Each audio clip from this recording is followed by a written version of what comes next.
Everybody, in just a few minutes here, we are going to get started with the regular news, reviews, react, figure out what's going on the internet today, what's brand new, what is interesting. There's got to be something going on out there. We'll get started in just a few minutes here. I will see you all then.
Ride through the city in a cutlass.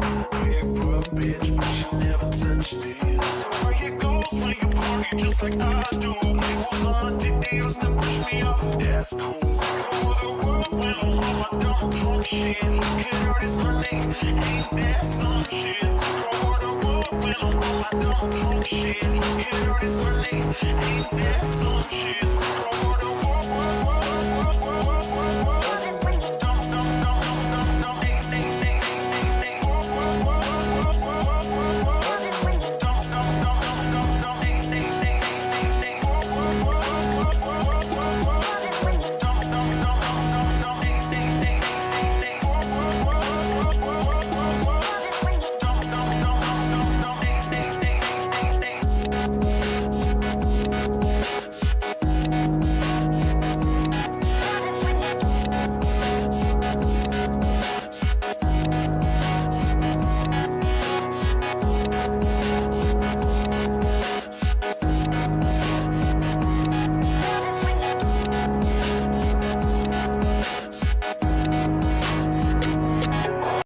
Oh, no, why do I close the music? Oh.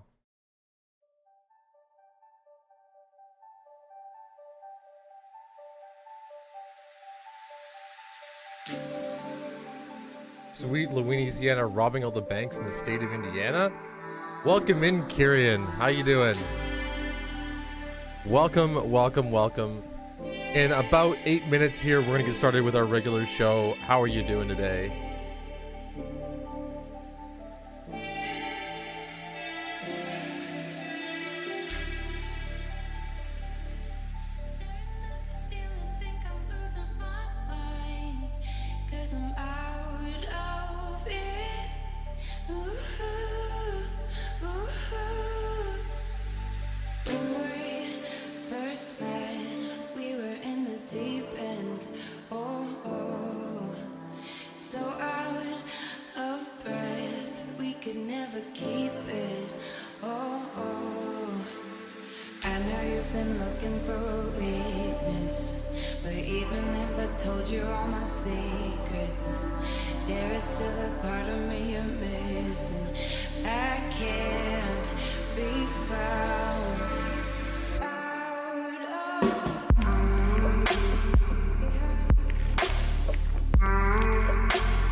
Uh-oh, what's going on here?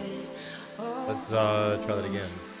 I know you've been looking for weakness, but even if I told you There we all go. my secrets, there is still a part of me you're missing. I can't be found.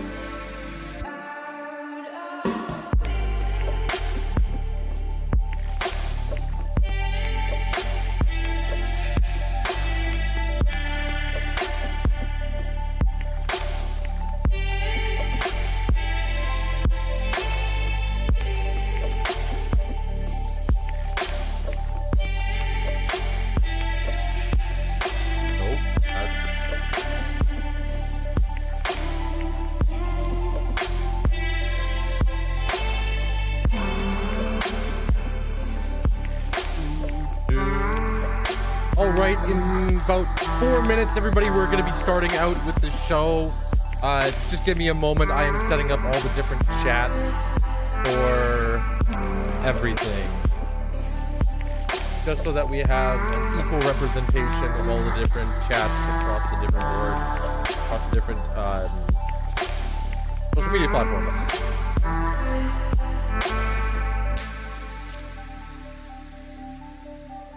Make sure that it is all good, and fortunately D-Live is left out in the dust for the moment, at least.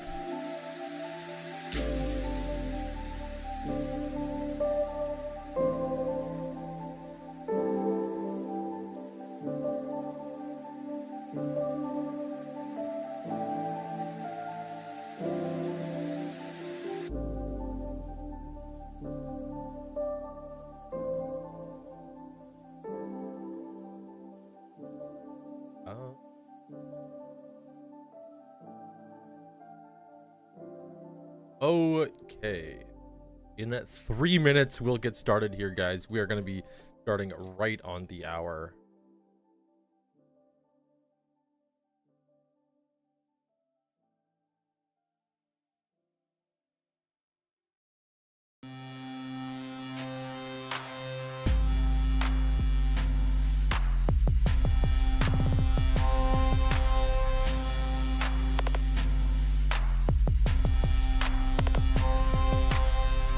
Without money, without What the heck is that's not music I listen to. Let's swap it over to something else. Okay.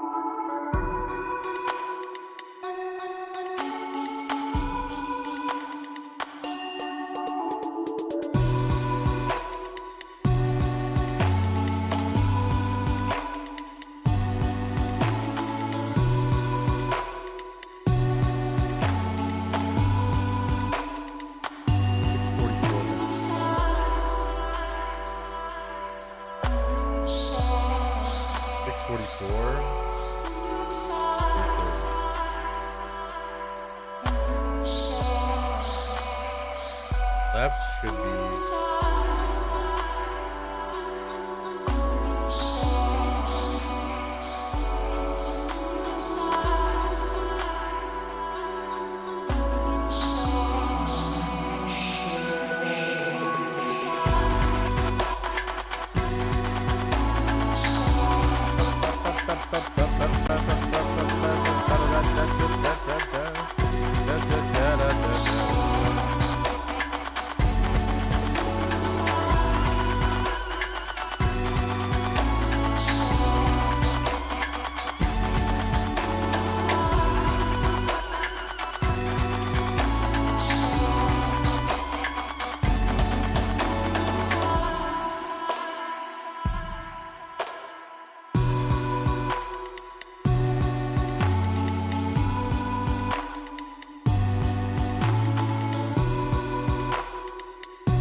maybe we do move it. All right, ladies and gentlemen, welcome in. Here we are. It is another beautiful day. How is everybody doing?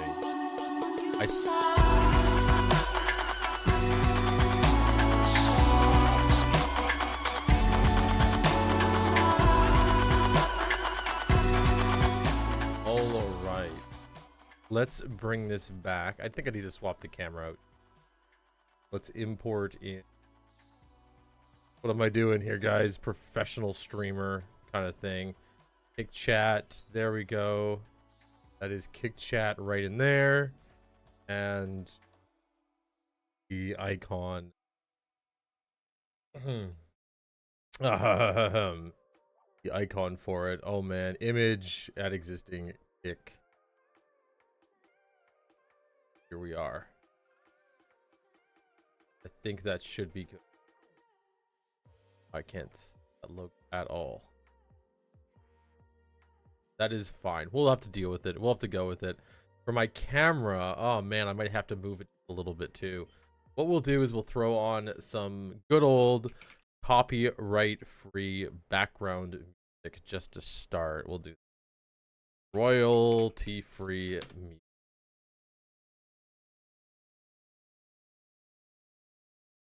You think with all this prep that I should be set up already for everything, but I'm not totally here, guys. We're I'm slowly working out all the stream stuff. And 12 hours music for creators. There we go. We can chill out, have a nice day. And oh, also to Kick Chat itself to be a little bit filters. We'll throw on a color correction filter and bring the opacity way down.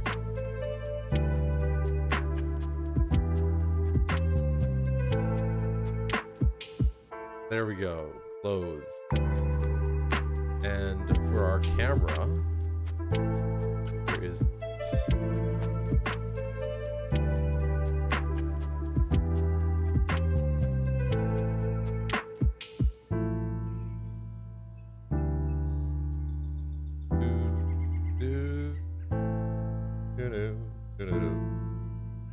Transform and flip.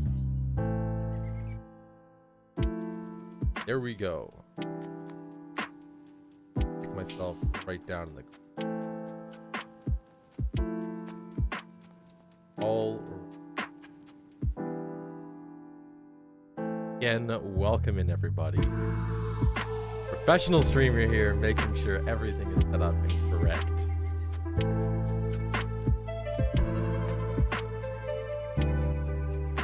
We have another wonderful day. I'm a little disappointed because GPT seems to be getting significantly worse. Significantly worse at looking up news for us. I do have some kind of summary here, but it seems to forget a lot of what we're doing. But we'll go through some of these news articles anyways and see what it. Also check out Google.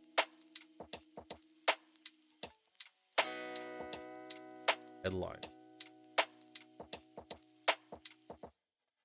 All right.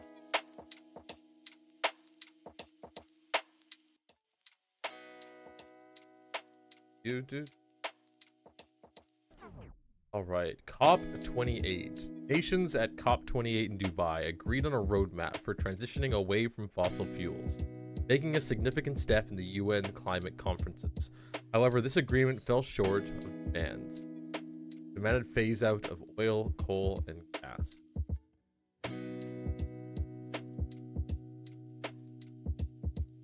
This actually, we do have news, I guess, from the UN, and it looks like the COP28. I actually don't know too much about.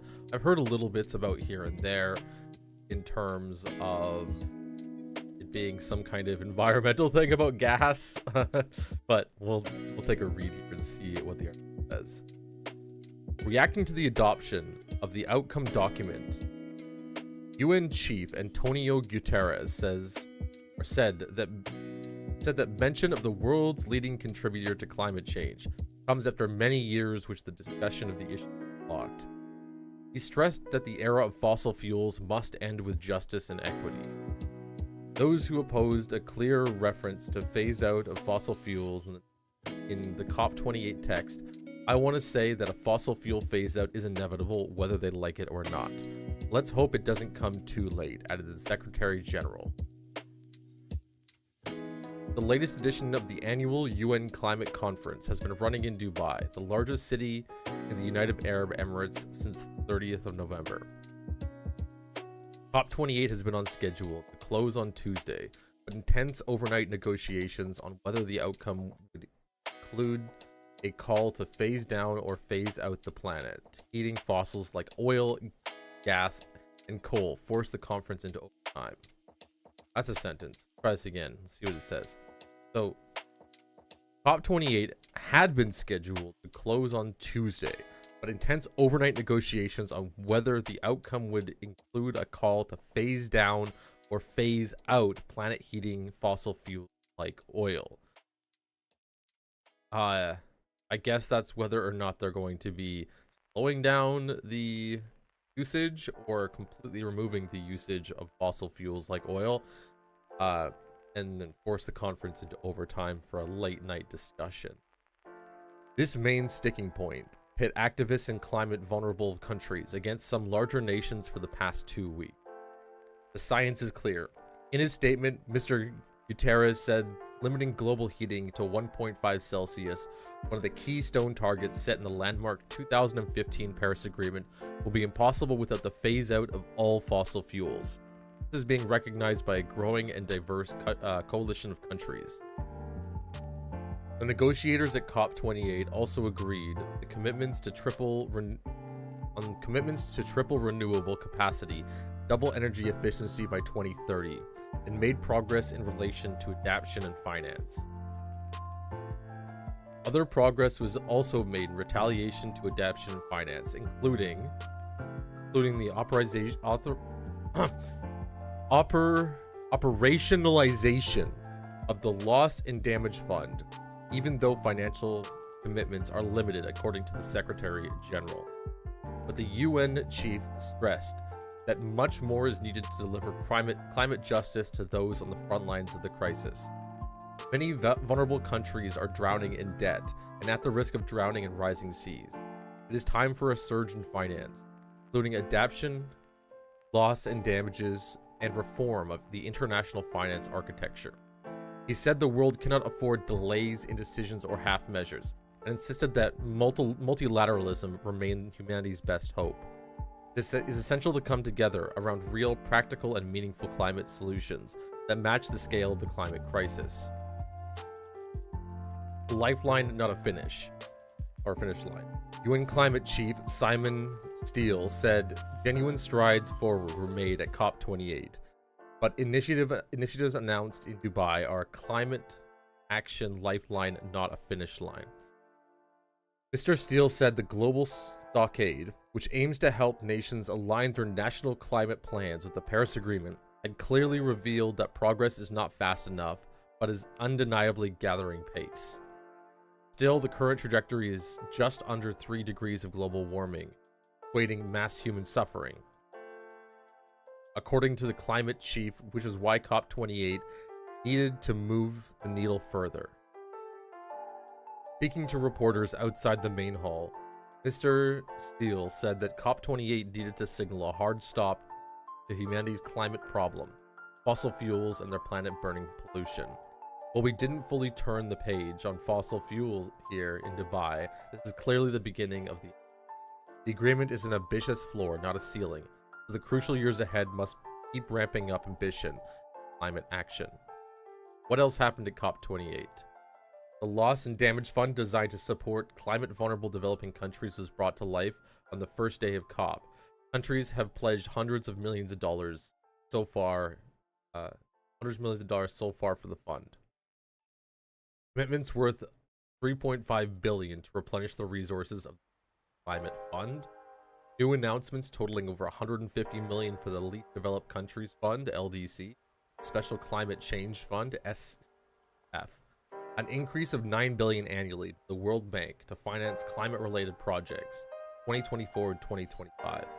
Nearly 120 countries backed COP28, UAE Climate and Health Declaration, to accelerate actions to protect people's health from glowing climate impacts. Over 130 countries have signed up to COP28 UAE Declaration on Agriculture, Food, and Climate, to support food security while combating climate change. The Global Cooling Pledge has been endorsed by 66 countries to reduce cooling emissions by 68% from today. What's next? Next round of national climate action plans or nationally determined contributions is due in 2025, when countries are expected to have seriously boosted their actions commitments. Culprit says you are climate change. We are all climate change. Change the climate. It's what we do. What our species does. It is what it is. How you doing today, Culprit? Welcome in. What's going on? Azerbaijan was announced as the official host COP29 from November 11th to 22nd next year, after receiving the backing of Eastern European states following the withdrawal by Armenia of its own bid. Brazil has offered to host COP30 in the Amazon in 2025. Good, avoiding work. I feel that, man. I absolutely feel that. Glad to see you in today, man. I've updated all the chat streams and everything too, so the integration should be a little better. We're getting slowly and I'm adding more. I might have to bug you too about some of the interactions that go on. I really I might have to bug you. So I love like the punch or slap culprit or whatever it is that you have up that comes up. I love those things. I want to do a bunch of those. So however you can, but I want them more like, I don't know, might do like, yeah, I'm not sure exactly how yet, but I would like to have a lot more interactions. Not funny troll interactions like you have the, integrations with the games and everything like that, but I would love to have relatively serious interactions. So not serious, I don't know, fun things to lighten stuff up, to give the community reactions to whatever I'm looking at or reading, which I think would be a very good way of doing it. Keep reading here. We got a segment. Despite multiple rounds of applause inside the plenary, not all delegations were pleased with the outcome of the climate talks. Civil society representatives and climate activists, as well as delegations from small island developing countries, were visibly unhappy with the outcome. Anne Rasmussen, the Samoan representative, the lead negotiator for the Alliance of Small Island States, AOSIS, pointed out that the decision was gavelled during their absence in the plenary room as the group was still coordinating its response to the text. She lamented they cannot afford to return to the islands with the message that this process has failed us. Underlying the importance of the global stockade process, she said, the first GST of particular significance. It is the only GST that matters for ensuring we can still limit global warming to 1.5 C. Ms. Rasmussen begged the lack of course correction and expressed expressed disappointment over incremental advance over business as usual, when what we really need is an exponential step change in our actions and support.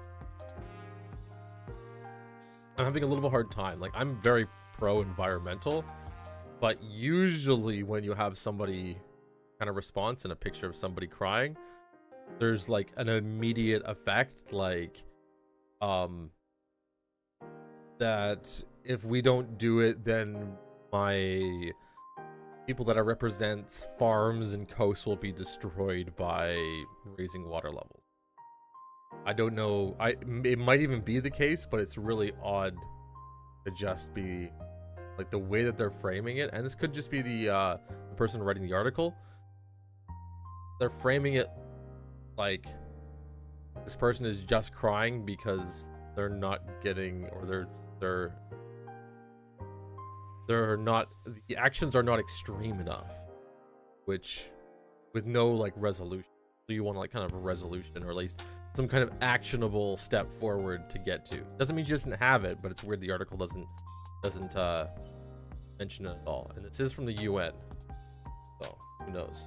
Just after the release of the final document, Arjit Singh, head of global political strategy at the Climate Action Network International, told UN News After decades of evasion, COP28 finally cast a glaring spotlight on the real culprits of climate crisis, fossil fuels. A long overdue direction to move away from coal, oil, and gas has been set. Mr. Singh also pointed to what he saw as hypocrisy of wealthy nations, as they continue to expand fossil fuel operations massively, while merely paying lip service to the green transition. I always have to say this with sentences like this, and I'm going to point this out over and over again. There is a difference between Eastern and Western leaders and the foundation of it. Even though the American president has more power than basically most other governments do in ways, the American government does not lead the people. It does not tell the people what to do. If the American people want to go out and invest in oil companies and expand the American oil network, they will do that. And what's very hard for a lot of other countries to see is that America can have two ideas, right? Because America is not a collection of one group of people where the leading group of people dominates over everybody else, right? This is we see this a lot in a lot of other countries out there, which is the way of politics. But to say that the United States is hypocritical is, I would point out, is a complete misunderstanding of what the United States is. There is no, like, the purpose of the United States is it can be hypocritical in its action. That's the freedom part of the United States. So it's good. You always want a positive that the government is pushing, which means that the general will of the people is pushing towards some kind of social reform. But the actions of stuff that come out of the country are completely separated from that.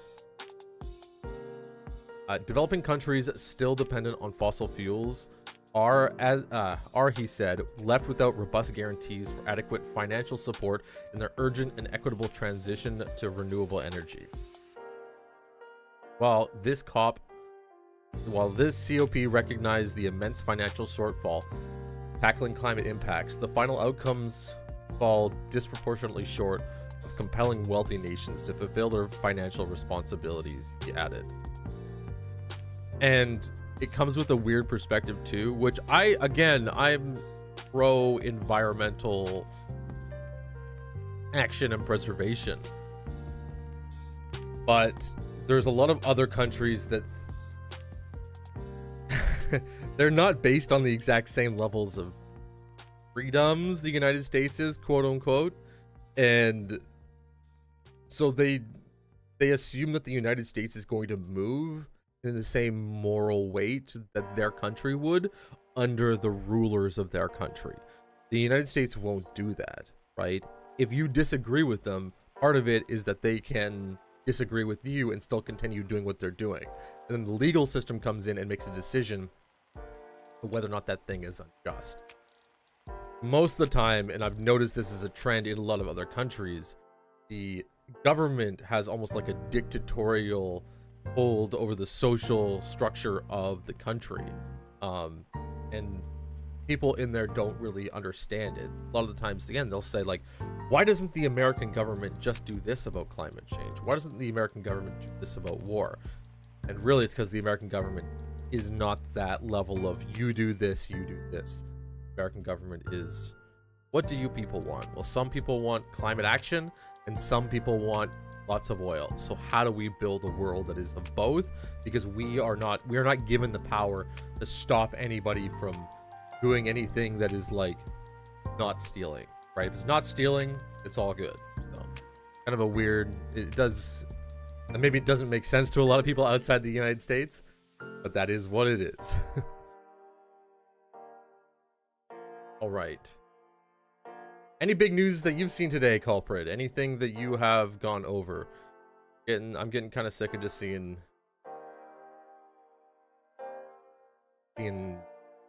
Israel, Palestine do their holy war, which I have nothing involved with, and stuff about Biden. Sam to Annoy, how you doing over there on Kick? Welcome in. Welcome in. If I know you from any other channel or any other way, just, you know, send me a message. I don't recognize that name at all. So, hey, how you doing? I also have to add all the notifications and everything up for Kick. So if you followed, I appreciate it. Thank you very much. Welcome in. What else do we have here? President Biden, Houthi missile attack claim. Democracy Now headlines. Sanctions targeting Hamas officials. UN Assembly vote for ceasefire. Houthi military parade in Yemen. He'll drop headlines. Give me some tech news, please. Make it tech news.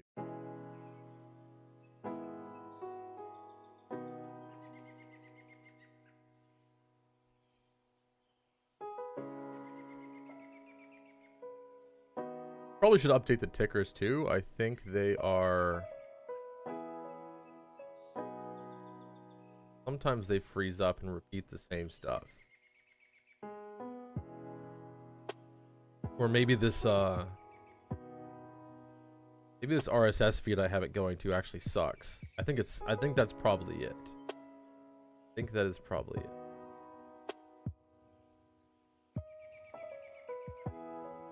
World news ticker. Let's give that a refresh. There we go. Have something up to date.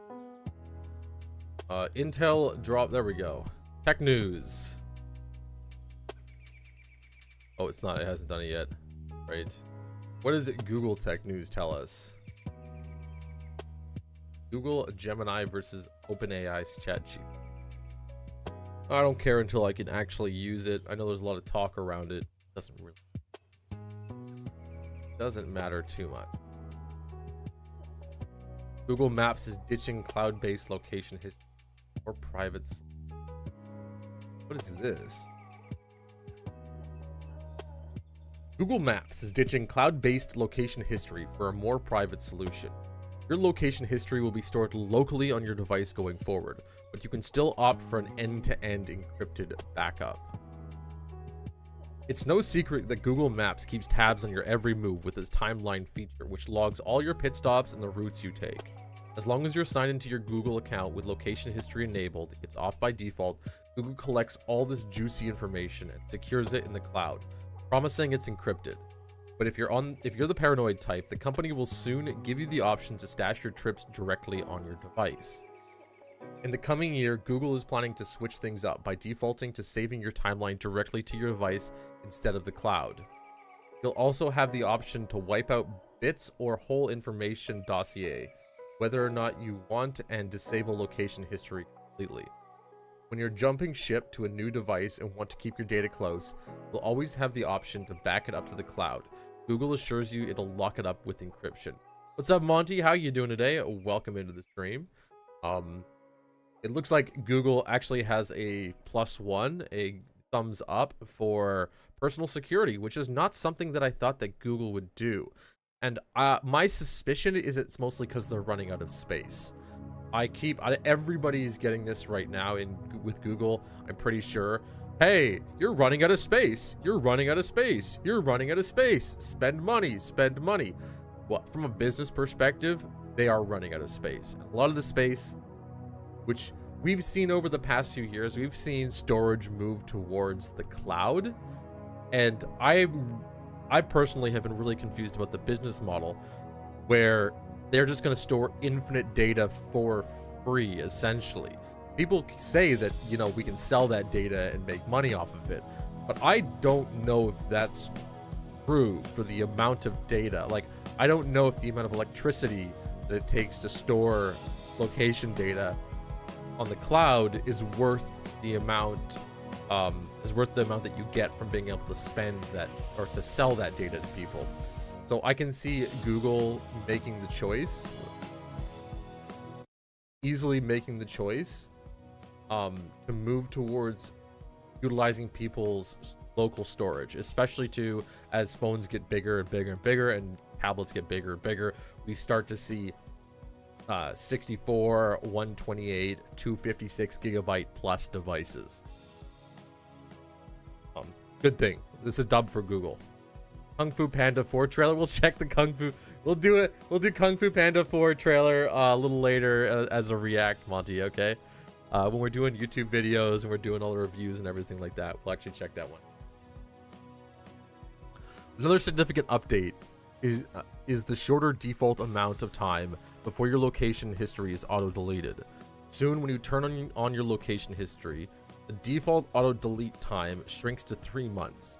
In the past, it used to hang around for 18 months by default.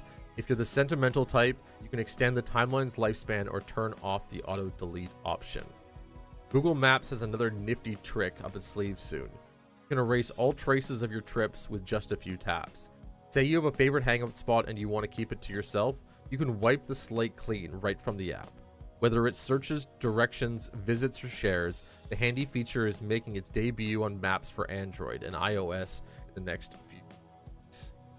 Currently, you need to tap on the remove option in the location overview if you want to get rid of a location from your timeline. But if you ever checked out that place or got directions via Maps, consider that data imprinted in the archives of your Google Web and app activity, assuming you've turned it on. Finally, you'll be able to click on the blue dot on the map to view your location history and timeline at a glance.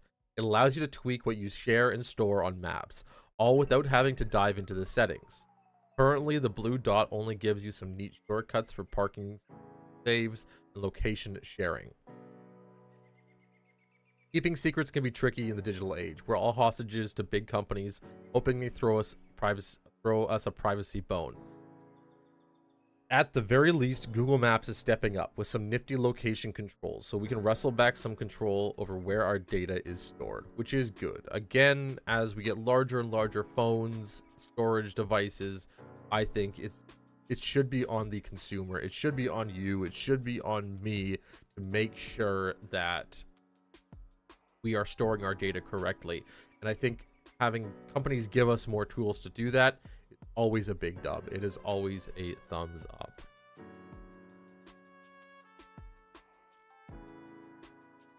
Stolen devices. Xbox controllers are down to just $45 before Christmas.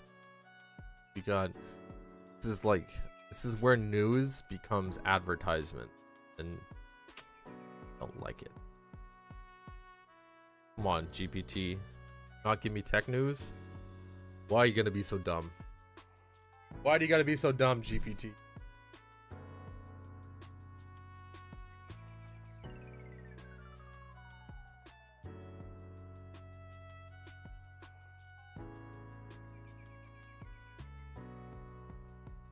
Okay.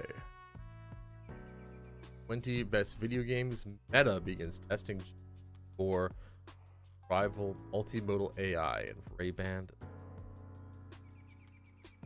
photo.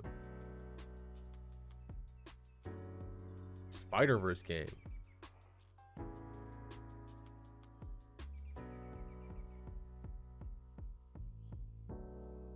It looks like there are some leaks for the a new Spider-Man game made by Insomniac, which is always exciting because Insomniac is an excellent game developer. Take a look at the article. Insomniac Games has quickly become Sony's most prodigious first-party studio. That word, is it not? I might be dyslexic or something. In the span of just 5 years, it has released Spider-Man, Spider-Man Miles Morales, Ratchet & Clank Rift Apart, and Spider-Man 2. Now, alleged leak from ransomware hack potentially points to Spider-Verse spin-off being in development, a Spider-Verse spin-off. Ransomware operator Rysida recently posted what it claims were leaked material, including internal emails and employee information, as proof it is hacked Insomniac. Sony confirmed security breach, but said it had no reason to believe the attacks had impacted any of its other subsidiaries. In the meantime, fans on Reddit had been looking into some of the leaked documents for clues about what the studio is working on outside of the currently announced upcoming Wolverine game. So far, they appear to have spotted via Inside Gamer potential references to additional Spider-Man games, including a Spider-Verse spin-off. One leaked screenshot mentions planned projects including Miles, RCE, SM2, SM3, Spider Dash, and the date 2025. Another mentions additional support for Spider-Verse. It's not proof of anything. Plans can always change, but it has players' spidey senses tingling. Given the massive box office popularity of the Spider-Verse, animated movies are distributed by Sony Pictures. Spider-Man 2's own Easter eggs, referencing the portal-filled multiverse, a Spider-Verse spin-off that would make a lot of sense. Spider-Verse spin-off would make a lot of sense. It would also be seemingly perfect. It would also be a seemingly perfect platform for Insomniac to experiment with some sort of multiplayer component, as PlayStation doubles down on live service games. And like Rift Apart, Spider-Man 2's Black Cat Chase showed off Insomniac's impressive portal hopping tech, something that could be a central feature in a Spider-Verse game. We don't know Wolverine's official date, though recent artist portfolio leak pointed to sometime in 2024. Beyond that, however, we don't really know what is coming down the pike from Sony's big studios. The PS5 maker has been quieter than usual about its upcoming projects this year. We'll see if that changes in the months ahead. Sony didn't immediately respond to a request for comment. Okay. That'd be cool. I haven't played actually any of the Insomniac Spider-Man games, to be fully honest on that. But I always love watching the footage of them because they're beautiful games. Very exciting.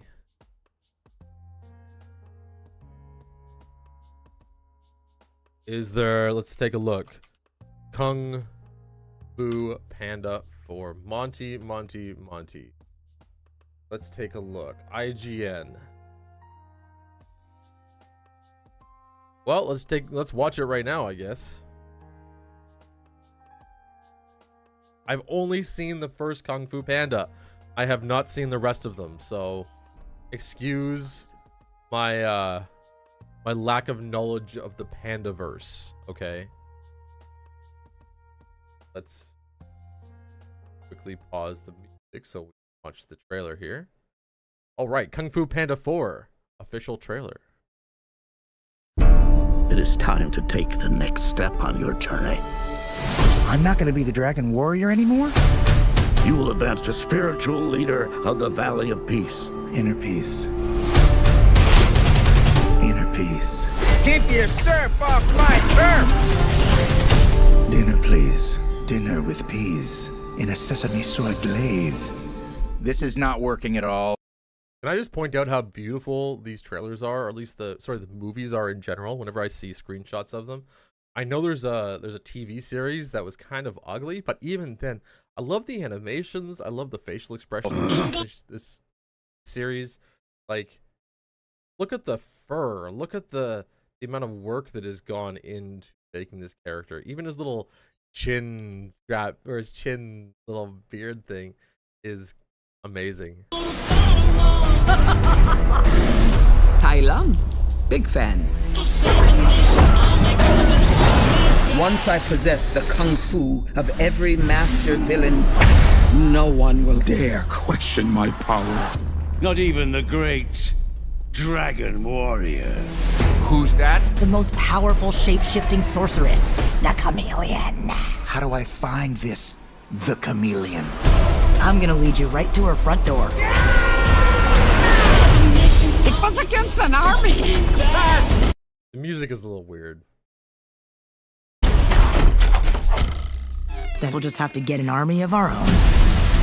What is this place? The best crooks and criminals live here. You're a wanted criminal? You sound surprised. Is it surprising? Now you kids be careful of those fireworks. Violence makes our tummies tingle. Why should we Culprit says he hates when they don't use time period music. Yeah, the modern pop music is a little weird. I know Kung Fu Panda in general is like a Jack Black movie, so it, you know, Jack Black is a memester, but like I don't know, that's what the music just took me out, honestly. Really, like it took me, like I love the animations, love the visuals, love the characters, Looks really nice. The music is a little bit like, what? Help you? We can take down the chameleon together. It's a timeless song, yeah, but it's about ambiance. You know? Like, you can put any music you want to anything, really, and make it look good. It's just a weird choice. Being the Dragon Warrior, it's who I am! Like, especially too with the release trailer, you always want to put your best foot forward, and usually you want to have like your composer or like something that is unique to the show. They have like this big of a budget, but they went for like the cheaper route, and or I don't even know if it's cheap. I don't even know. It's a little weird. What do I know about being a spiritual leader? What is it you're holding? A cookie? You were chosen to become something more than you already are.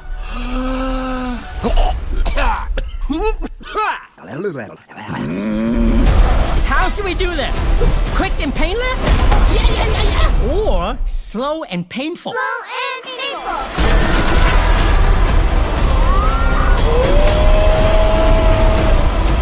You finally met your match, chameleon. We're not so different, you and I. Skadoosh. Stand back. I'm gonna kick my butt. Like, the visuals are excellent. Look at this scene. Okay, when I always talk, Monty, about, I want to say it was mid-trailer. Yeah, the whole trailer. You have all this opportunity to show off all this art.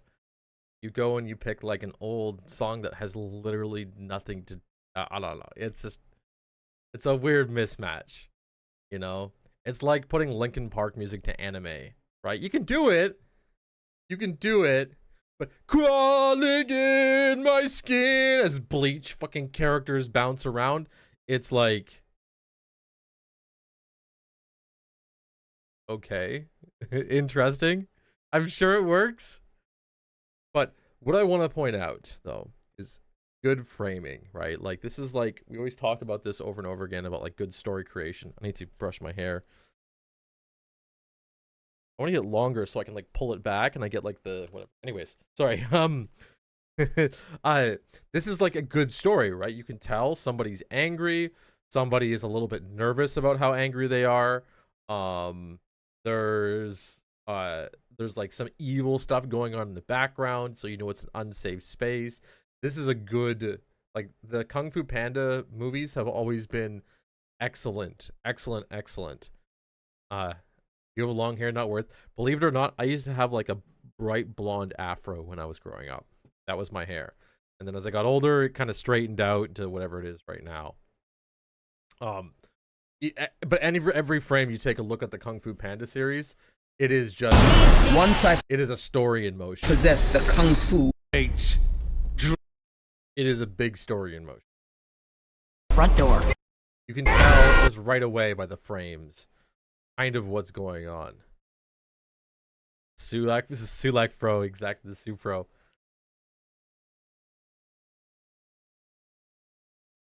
Right? There's an expression of excitement.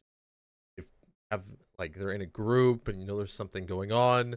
There's a lot of good storytelling in these. I don't know, maybe we'll watch it. See.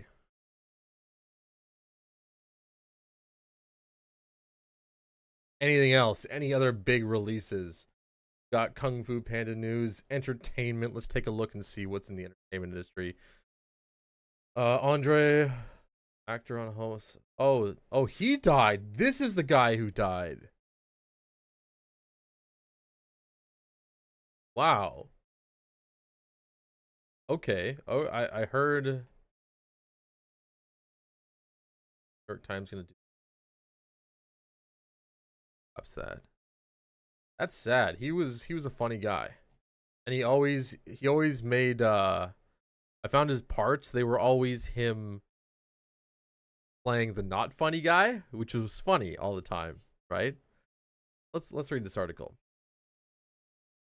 How do you say his name? Andre Brahier, actor on Homicide and Brooklyn Nine-Nine, dies at 61. He was best known for playing stoic police officer on two acclaimed but very different television series, One an intense drama, the other a comedy. I hope I'm saying this right. I can get roasted for it. Andre Braugher, a prolific and critically acclaimed actor whose simmering intensity and commanding presence earned him an Emmy Award for his role as detective on television drama Homicide: Life on the Street, and laughs as a stern, tart-tongued police officer on the sitcom Brooklyn Nine-Nine. Died on Monday. He was 61. Wow, 61. That's not even that old. My parents are older than that. That's really sad. His death was confirmed on Tuesday by his longtime publicist Jennifer Allen. She said Mr. Braugher, who lived in New Jersey, had died after a brief illness. She did not say where he died. Projecting a no-nonsense authority, Mr. Braugher was natural for public roles, which also included turns as a detective opposite Telly Savalas in television movie reboots of the 1970s police series Kojak in 1989 and 1990, and as another cop in Hack, a series about a disgraced police officer who becomes a taxi driving vigilante as seen on CBS from 2002 to 2004. Even so, Mr. Braugher, a Stanford University graduate who trained at the Juilliard School, New York, also enjoyed a fruitful and multifaceted career as a stage, film, and television actor in roles that did not involve a badge or sidearm. He made his film debut as Corporal Thomas Searles, a proper Boston intellectual turned soldier, in the 1989 film Glory, about the storied 54th Massachusetts Regiment, one of the Union's first black fighting units in the Civil War. That film also starred as Denzel Washington. The film also starred Denzel Washington and Morgan Freeman, who won an Academy Award for Best Supporting Actor for his role, and Matthew Broderick as the regiment's white abolitionist leader, Colonel Robert Goodshaw, who was also a childhood friend of Mr. Braugher's character. I'd rather not work than do a part I'm ashamed of, Mr. Braugher said in an interview that year with the New York Times. I can tell you now that my mother will be proud of me when she sees me in this. Among his other big screen roles were an egomaniacal actor in Get on the Bus, 1996, Spike Lee's Talkie Road movie about a group of black men wanting to travel to Washington for the Million Man March, the captain of a capsized ocean liner in Poseidon, the 2006 remake of the 1970s disaster movie The Poseidon Adventure, and the United States Secretary in Defense in Salt. And the United States Secretary of Defense Salt, 2010, an espionage thriller starring Angelina Jolie. In one of his last films, Mr. Braugher brought gravitas to the role of Dean Bequette, the former executive editor on the New York Times. Wow, I'm butchering these. Why would anyone come watch me if this is how I'm butchering articles? Sorry, but Jesus. My God. A former executive editor of the New York Times in She Said 2022, a drama about two Times reporters' efforts to document sexual abuse by the film mogul Harvey Weinstein, which helped reignite the #MeToo movement. He was also a respected stage actor who appeared in several New York Shakespeare Festival productions, including Measure for Measure, 12th Night, As You Like It, and Henry Fifth, I can't remember, Henry V, for which his performance in the title role earned him an Obie Award in 1997. But it was his role as Detective Frank Pembleton on Homicide that proved indelible. Jeez. 5. Thank you, culprit. Like I say, some articles are really hard to read. A lot of them are. Like to articulate, at least. Your brain just like breaks while you're doing it. We had a lot of great, incredibly talented actors on that show, but we could see that he would be the quarterback of the team. Tom Fontana, the show's executive producer, was quoted saying in a recent article Variety, he has great nobility about him. While the role made him a familiar face in prime time, Mr. Brahir later expressed reservations about the historic portrayals of police officers on television, particularly in the wake of Black Lives Matter protests. Doesn't want what? Best reservations about the hero. Okay, I don't know what that is. I look up after all these decades of playing these characters and I say to myself, I have been so pervasive that I have been inside this storytelling, and I too have fallen prey to the mythology that's been built up, he said in 2020 interview with Variety. It's almost like the air you breathe or the water that you swim in. It's hard to see. Because there are so many cop shows on television, that's where the public gets its information about the state of policing. Cops breaking the law to, quote, defend the law is a real terrible slippery slope. Oh, I think that's some of the roles that he played. Very much like, I don't care, I'm doing my own thing. With Brooklyn Nine-Nine, Mr. Brahir would get the opportunity to upend some of those cop show cliches by lampooning them.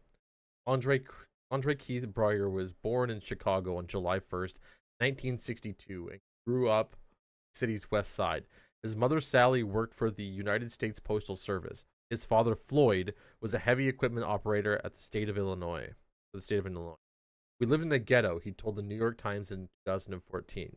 I could have pretended I was hard or tough and not a square. I wound up not getting in trouble. I don't consider myself to be especially wise, but I will say it's pretty clear that some people want to get out, some people don't. I wanted out. Well, he grew up poor, okay. Mr. Brahir attended St.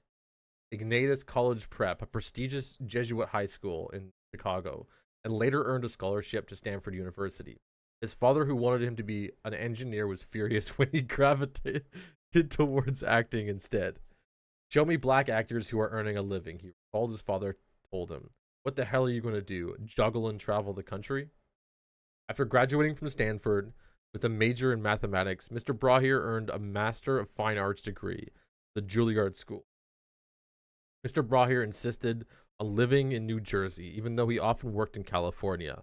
Among his other roles in acclaimed television series, he played an unorthodox physician in the ABC drama Gideon's Crossing. I think I've actually seen that one. 2000 2001, and the car salesman Owen Thoreau Jr. on the TNT series Men of a Certain Age, 2009 to 11. He also starred in the 6th final season of Paramount Plus legal drama The Good Fight, 2017 to 2022. Mr. Brahir won an Emmy for Homicide in 1998 and another in 2006 for his role as the steely leader of a heist crew in the FX miniseries Thief, set in New Orleans after Hurricane Katrina. Mr. Brahir survived by his wife. Mr. Brahir is survived by his wife, the actress Amy Brabson, his sons Michael, Isaiah, and John Wesley, his brother Charles Jennings, and his mother. His father died in 2011. Oh, it's survived. Yeah, I understand that sentence. Okay. He took the marketed detour into comedy in 2013 with Brooklyn Nine-Nine, playing Captain Raymond Holt. Uh-oh. Did my internet just pop out? I think my internet just popped out. We're good. Oh, well, we'll keep going. It says it's green, but got a notification from some of the chats. Okay, weird. Like Captain Raymond Holt. An erudite, if still precinct. You never saw me disconnect? Okay, I just got a notification from some of the streams saying you've now connected to the chat. I'm like, okay, well, I thought I was connected before. He received 4 Emmy nominations and won 2 Critics' Choice Awards for Best Supporting Actor in a Comedy Series. It was a counterintuitive role on a number of levels. For once, Mr. Brahir had little experience playing for laughs. Indeed, it was a joke on the show that his character was so rigid he had to strain to smile, even if he was always good for a devastating wisecrack. I've never done it before, he told Variety. Am I any good? I remember turning to my wife and asking her, is this funny? And she said, yes, of course, you're not being deceived. But I kept looking at it, saying to myself, is this good? I couldn't really judge. He also flouted stereotypes with his portrayal of Captain Holt as a gay character whose sexual orientation is merely a matter of fact, not a source of. As long as there is no pink hot pants and singing YMCA, then everything is okay, Mr. Breyer said in a 2018 video interview. Typically, when you see gay characters on shows, they're goofballs or caricatures, he added. But this is one more facet of Holt, as opposed to being Holt's defining characteristic. So that's what's important to me. His teenage son asked him, "You're playing a gay police captain?" He said, "No, I'm playing the police captain who's gay. So we have to sit down and understand what the distinction is." He was a really good actor, Culprit said. I thought he was gay in real life, and he had a wife and kids. That's nuts how good he was. Yeah, well, he was. I think that was a really good. Like, I've only seen a little bit of Brooklyn Nine-Nine, but I do think that's a big distinction, especially when creating art. And I like to try and emphasize this with a lot of people, about like how are you defining moments, right? How are you defining your characters? And this is an excellent example where he is playing just a person, and it's so subtle that he's gay in the show itself that that you like assume that it's like a character trait that they just brought in from outside, and that's really good acting. That is like what you want from a character that you build in a style of show. Stop streaming now, and you're not allowed back till you watch all the seasons. See you in 3 days. Oh, yeah. Well, why don't we pull an XQC and just do a stream watch party, and we'll watch all the seasons on. No, that would be yeah, you know. Anyways, very sad. Sad to see him go. He was very good in the shows that I've seen him in. Rest in peace.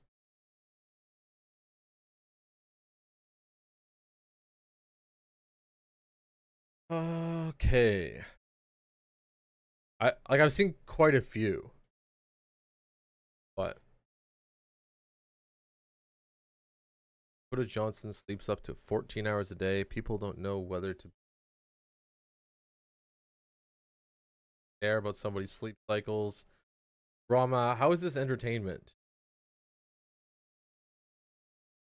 Oprah says she's using a medically approved prescription for. How is this entertainment news?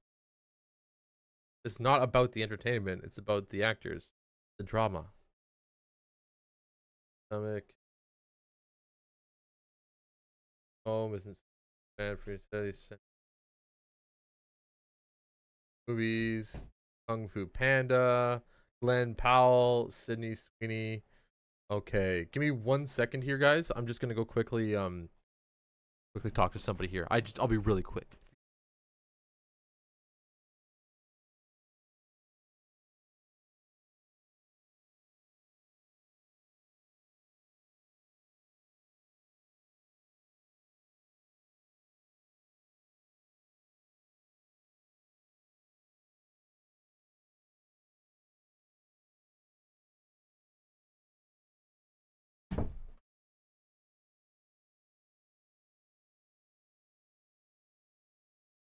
Culprit says, this is entertainment due to people wanting the success. They will look at trivial things to do it. People want to live the lives of the famous and rich and wealthy. Live their own lives. Home Alone and Terminator 2 added to... Okay, well. Mini Driver on Matt Damon. Split emotional video on the Oscars. Oh my gosh. Big Bang Theory actress Kate has never had surgery for lung cancer. Says she's had never mind, has surgery for lung. By never smoking a cigarette. Oh, I've seen her as an actress. Reviews. Wow. Technology, let's take a look. Anything interesting here? Just more AI stuff, more bullshit news. Stuff trying to sell me things on my news, which is not what I want. Federal Reserve issues a FOMOC statement. FOMC statement. This is actually from the Federal Reserve. What the heck? All right, let's give it a read. I have no idea what this is. Federal Reserve issues a FOMC statement, FOMC statement. Recent indicators suggest that growth of economic activity has slowed from its strong pace in the third quarter.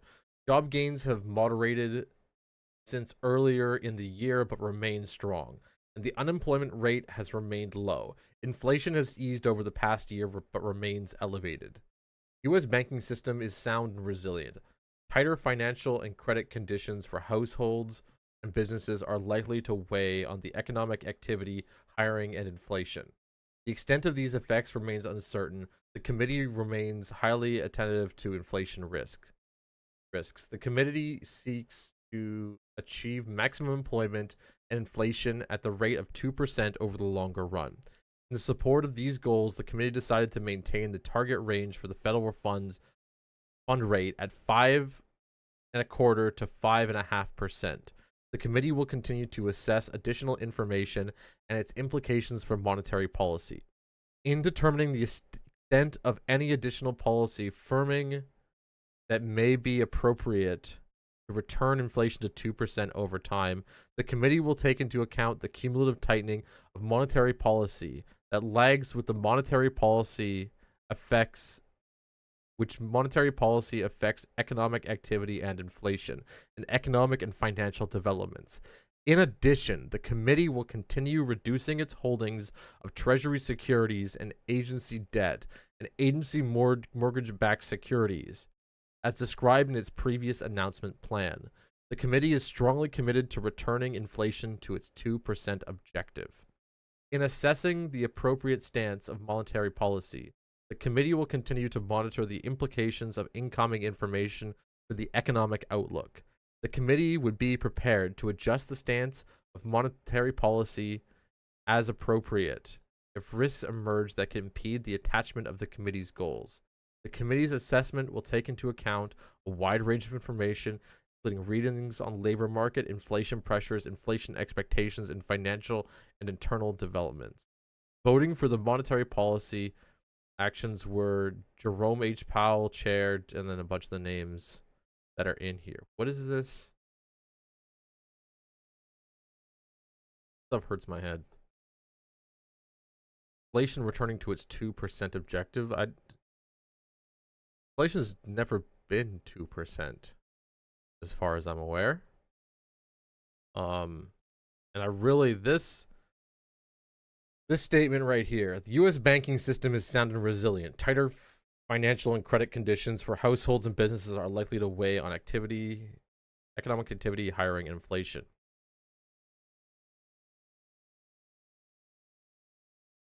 I don't read this enough to know if that's a regular statement, but I have read a lot of banks and services that have gone under where that is the exact same statement that they start with.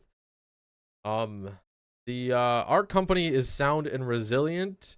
Tighter financial and credit conditions for employees and investments are likely to weigh on economic output, hiring, and expenses. If you replace that, that's like the that's what worries me. I don't know. Not much of a conclusion there, guys. Just weird financial speak. I don't know. Oh, Monty's sending me messages.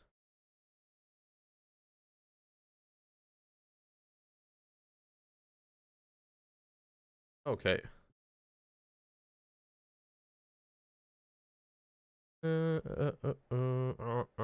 Sorry, guys. There we go. You're gonna be on a walk? All right, Monty. Have a great one. We're gonna be going for another hour or so here with well, maybe a little less, maybe a half an hour with the news or so, and then we'll jump into some actual like video react reviews and take a look at peek at some stuff. In about an hour. So just so you know, at 2 o'clock, that's when I'll be going over your video on stream. We'll take a look at that. And the other videos that are up there. I'll have to line that up. I don't know, where do we have, is there an easier way that I could line these up? They're all in chat right there, so I'll have to just like let that do its thing. I'll just go through it later on. Tesla announces that we'll lose 25,000 electric cars. Biden's EV, big pharma tax credits. Oh, I didn't read that right. No big pharma. Medcare stuff. Oil prices continue to fall. Chevrolet Blazer. Google reconstructs Thompson Center. Local, don't care. World news. Argentina. How's resistance? Javier. He starts big budget cuts. Let's go take a peek at these guys. This is a crazy country.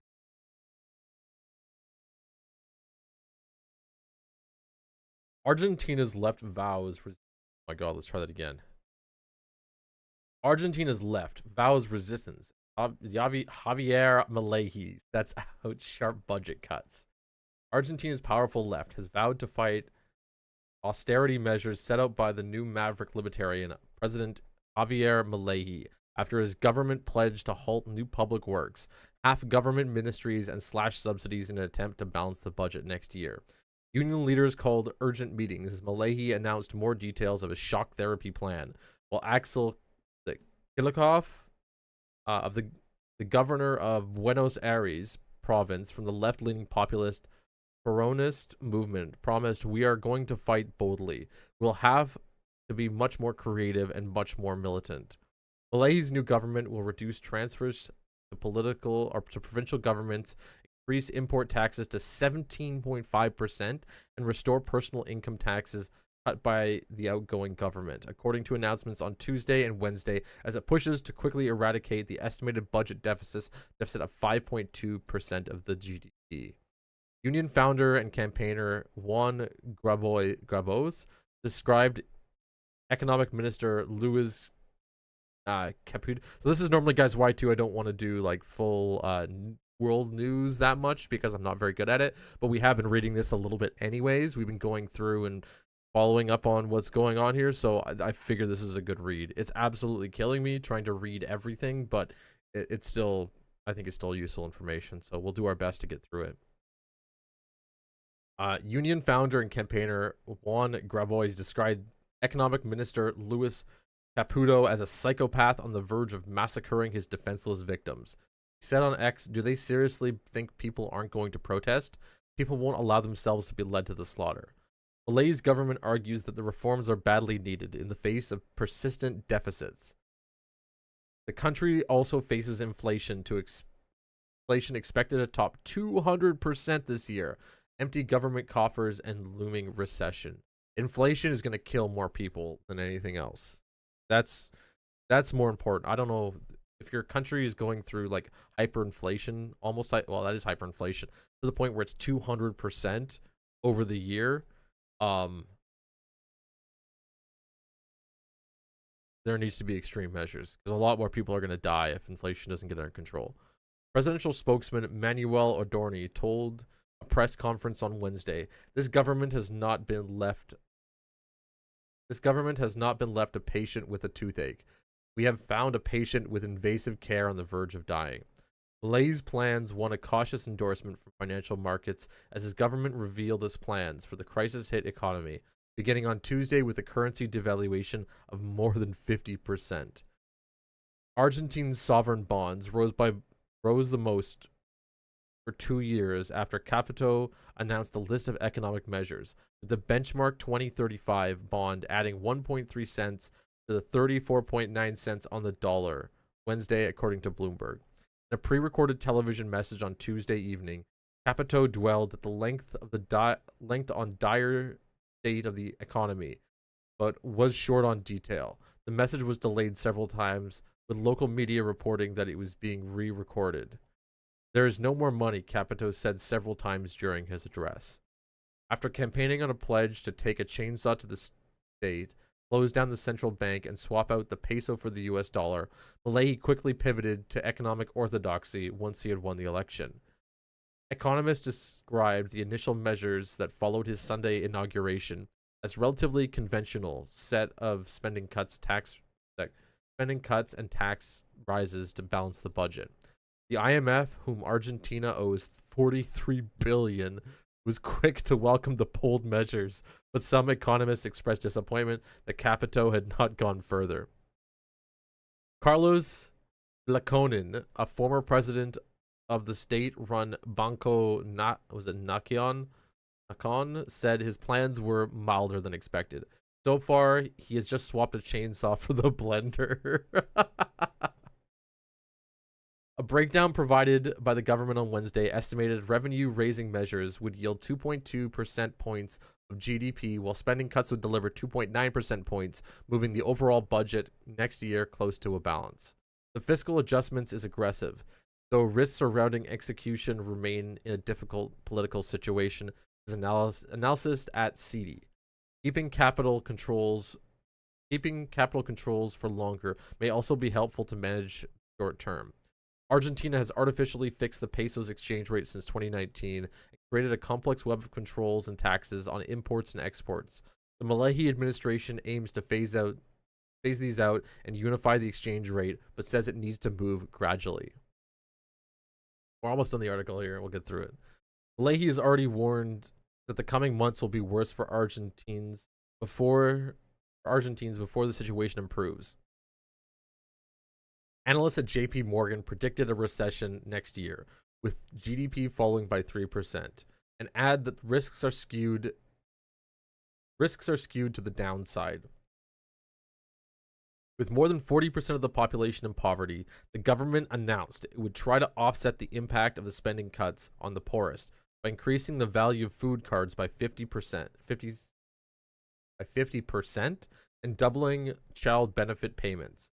Payments from the biggest welfare programs will be frozen at 2023 levels. Leahy's government faces big challenges in winning legislative support. His La Libertad Avanza political movement, founded only 2 years ago, is far short of a majority in Congress, even after forming an alliance with the former president Mauricio Macari's conservative pro-party. Leahy's spokesman promised on Wednesday that the central bank would stop printing money to fund the deficit, but economists said there were still questions about whether it could successfully deal with a pile of more than $20 billion of short-term debt issued to local banks, and how Argentina would find $4 billion it needs to pay off the IMF and bondholders by the end of January. Honestly, the inflation is literally a poor person tax. What it says when people are starting to print more money to pay debts is that our comfort is more important than our people's comfort. It can come off in immediately as as something generous. So a government can print a whole bunch of money, spend it on the people, and the people are like, wow, this is amazing. We have a bunch of stuff going on in our economy. But the big but is it's bad for the economy. All they did was went into the spending power of the country and diluted the spending power, moved that spending power from the people and put it into the hands of the government to then go out and spend in the economy. And most of the time, the government is actually really bad at being efficient, at creating a strong economy. You want the companies inside your economy, you want the people inside your economy to pay for what they need. So how this isn't seen as evil, it probably even is too. These people are called out for it, but how you can just, how any country can do this, I don't know. Our country does it. United States and Canada, they do it too, but not to this extreme level where you're pushing 200% inflation. It's an evil tactic, but something that people do on the regular.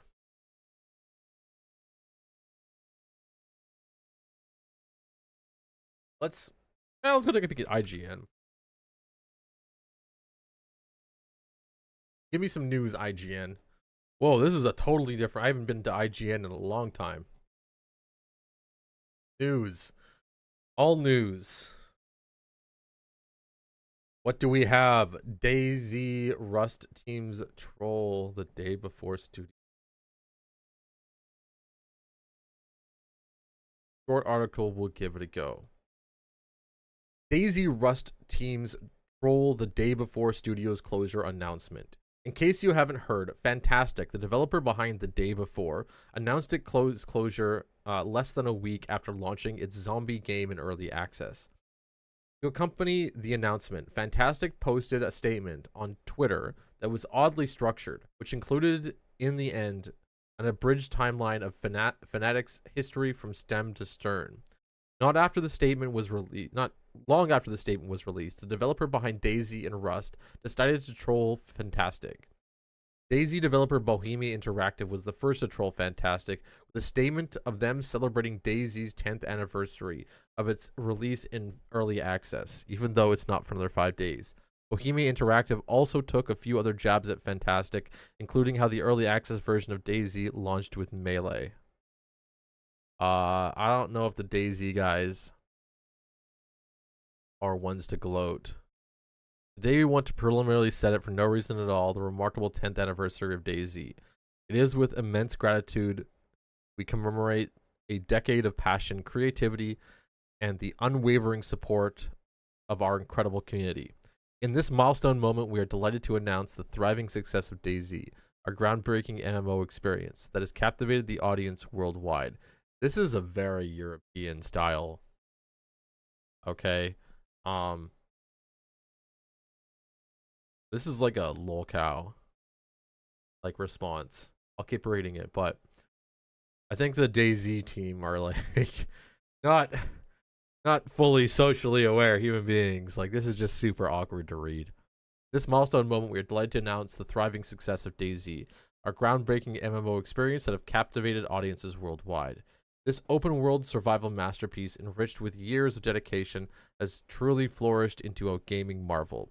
Throughout the years, we have poured boundless efforts, resources, and man-hours in developing of DayZ, from the immersive open-world design to the adrenaline-pumping survival elements. Every aspect has been meticulously crafted to provide an unparalleled gaming experience. The journey begins in 2013 with the early release of DayZ, followed by the release 1.0 update in 2018. Like, that's a huge change, guys. Like, and the subsequent release of the Livonia DLC in 2019. We express our deepest gratitude to the amazing community that has been with us every step of the way. Your unwavering support has made this incredible journey possible, and we look forward to many more years of adventure, exploration, and camaraderie in the expansive world of DayZ. Thank you for being a part of this extraordinary adventure over the past 10 years.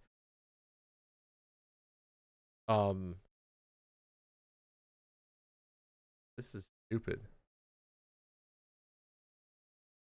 Wouldn't be so cocky with your posts. I have been around DayZ longer than the person running this DayZ account.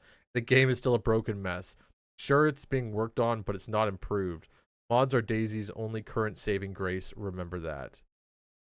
Pretty savage. Like, but while I can appreciate the joke, pretty sure like 100 or more people lost their livelihood. What the why do people, like, what? This isn't an insult. This isn't even... This is barely shots fired. Where's the...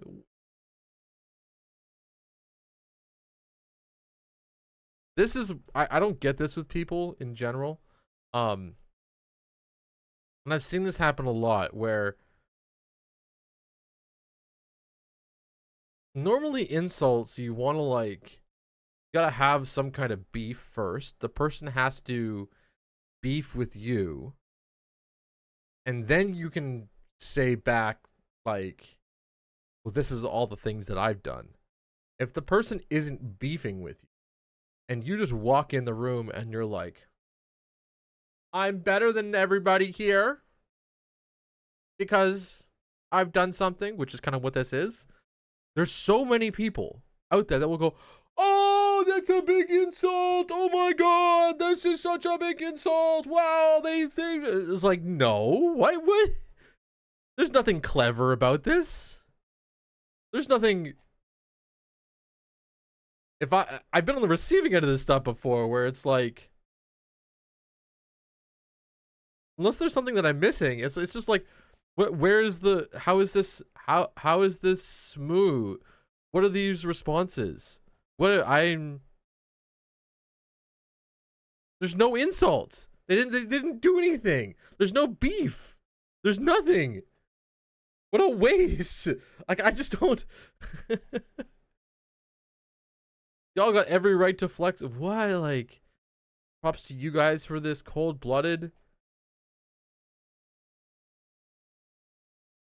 This is such a lolcow response, and there are so many people that actually are like, whoa, that's a big insult. Again, this is one of those things where I don't know. Internet, what are you doing? Why are you guys so dumb? Why is it so ridiculous? Please laugh at insults that are real insults.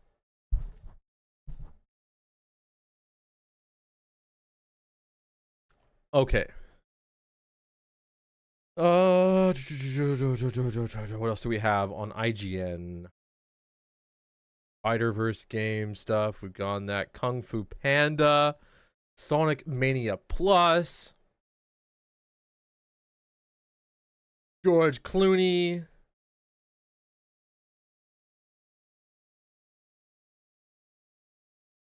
Garland's War. Civil War gets gripping first trailer. Oh, what the heck is this?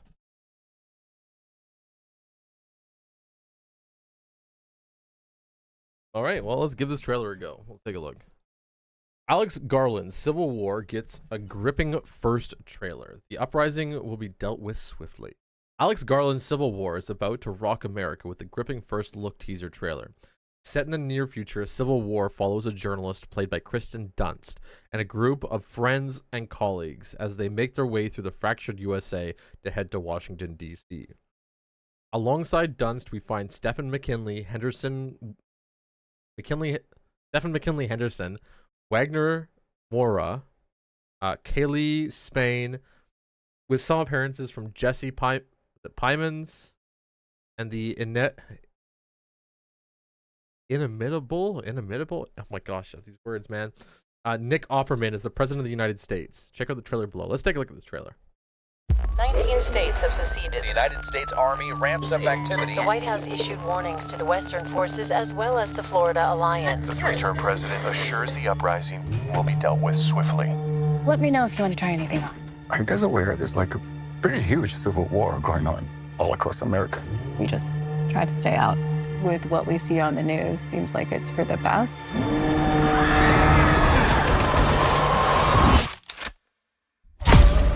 Citizens of America, the so-called Western forces of Texas and California have suffered a very great defeat at the hands of the United States military. Mr. President, do you regret the use of airstrikes against American citizens? We're moving to D.C. today. We need to go down.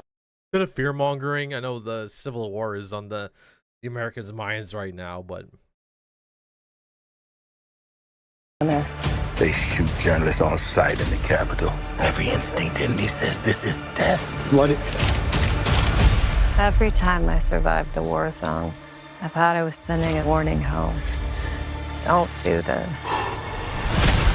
But here we are. There's some kind of misunderstanding here. What? Well, you're American, okay? Okay. What kind of American are you? You don't know? The Western forces will reach the White House on July 4th.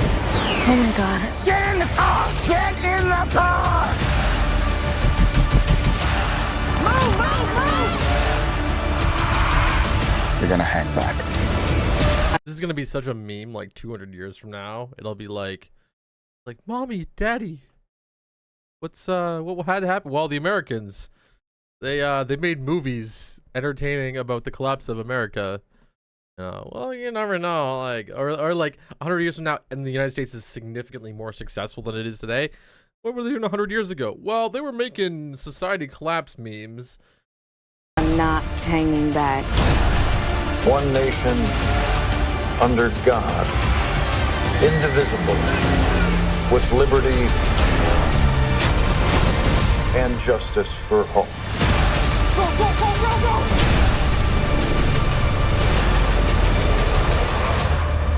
God bless America.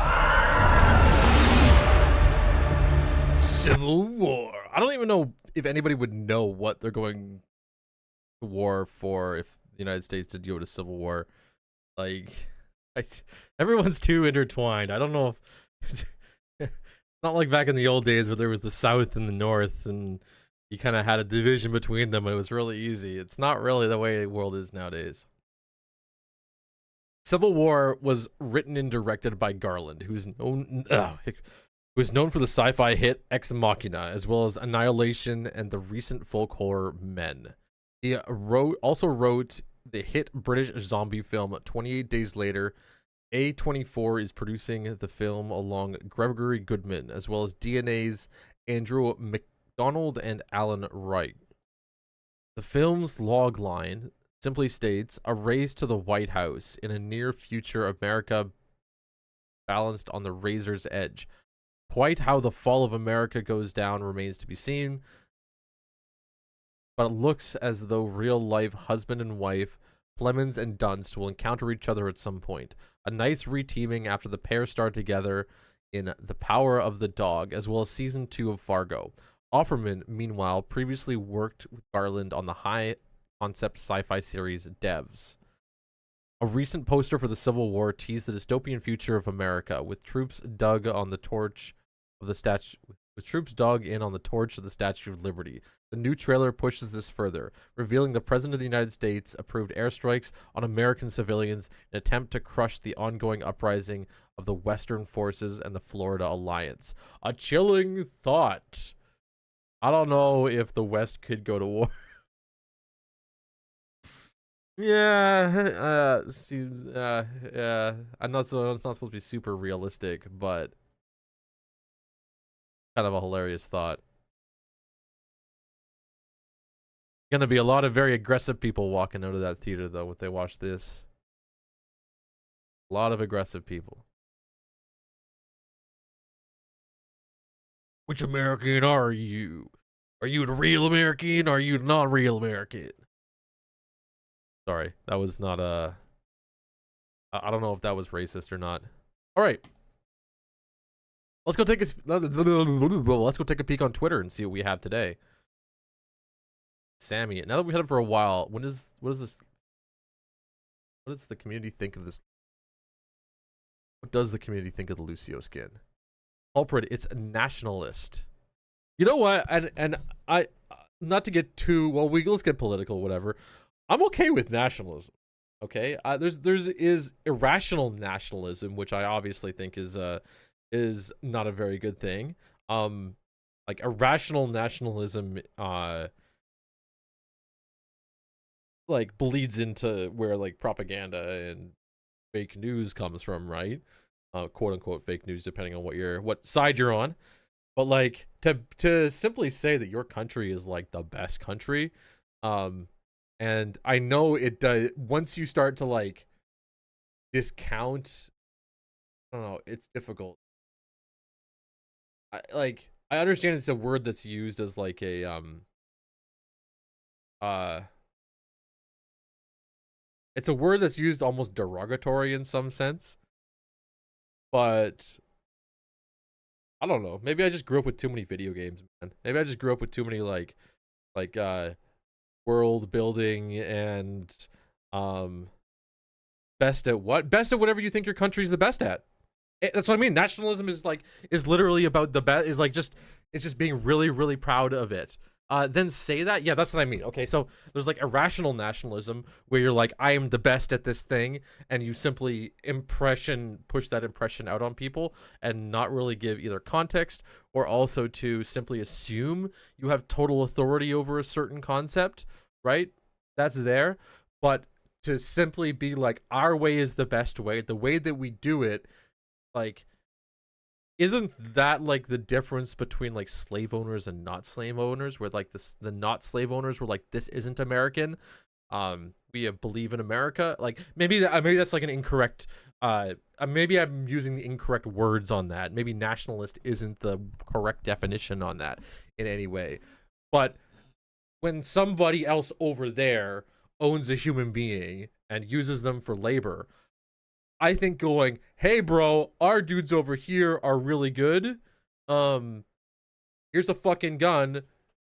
Please let go of that person right now and join us, right? Like that's not like, so I agree, Culprit, I absolutely agree. I'm going to point out, like, Naziist nationalism obviously is not good. There's not, right? Like, but I see it as like a it's not good or bad, right? It's a product, and the product can create good things and it can create bad things. It's not really or even some more like an action, as opposed to you wouldn't think of an act. Well, I don't even know how yeah, again, I just don't know how to explain it.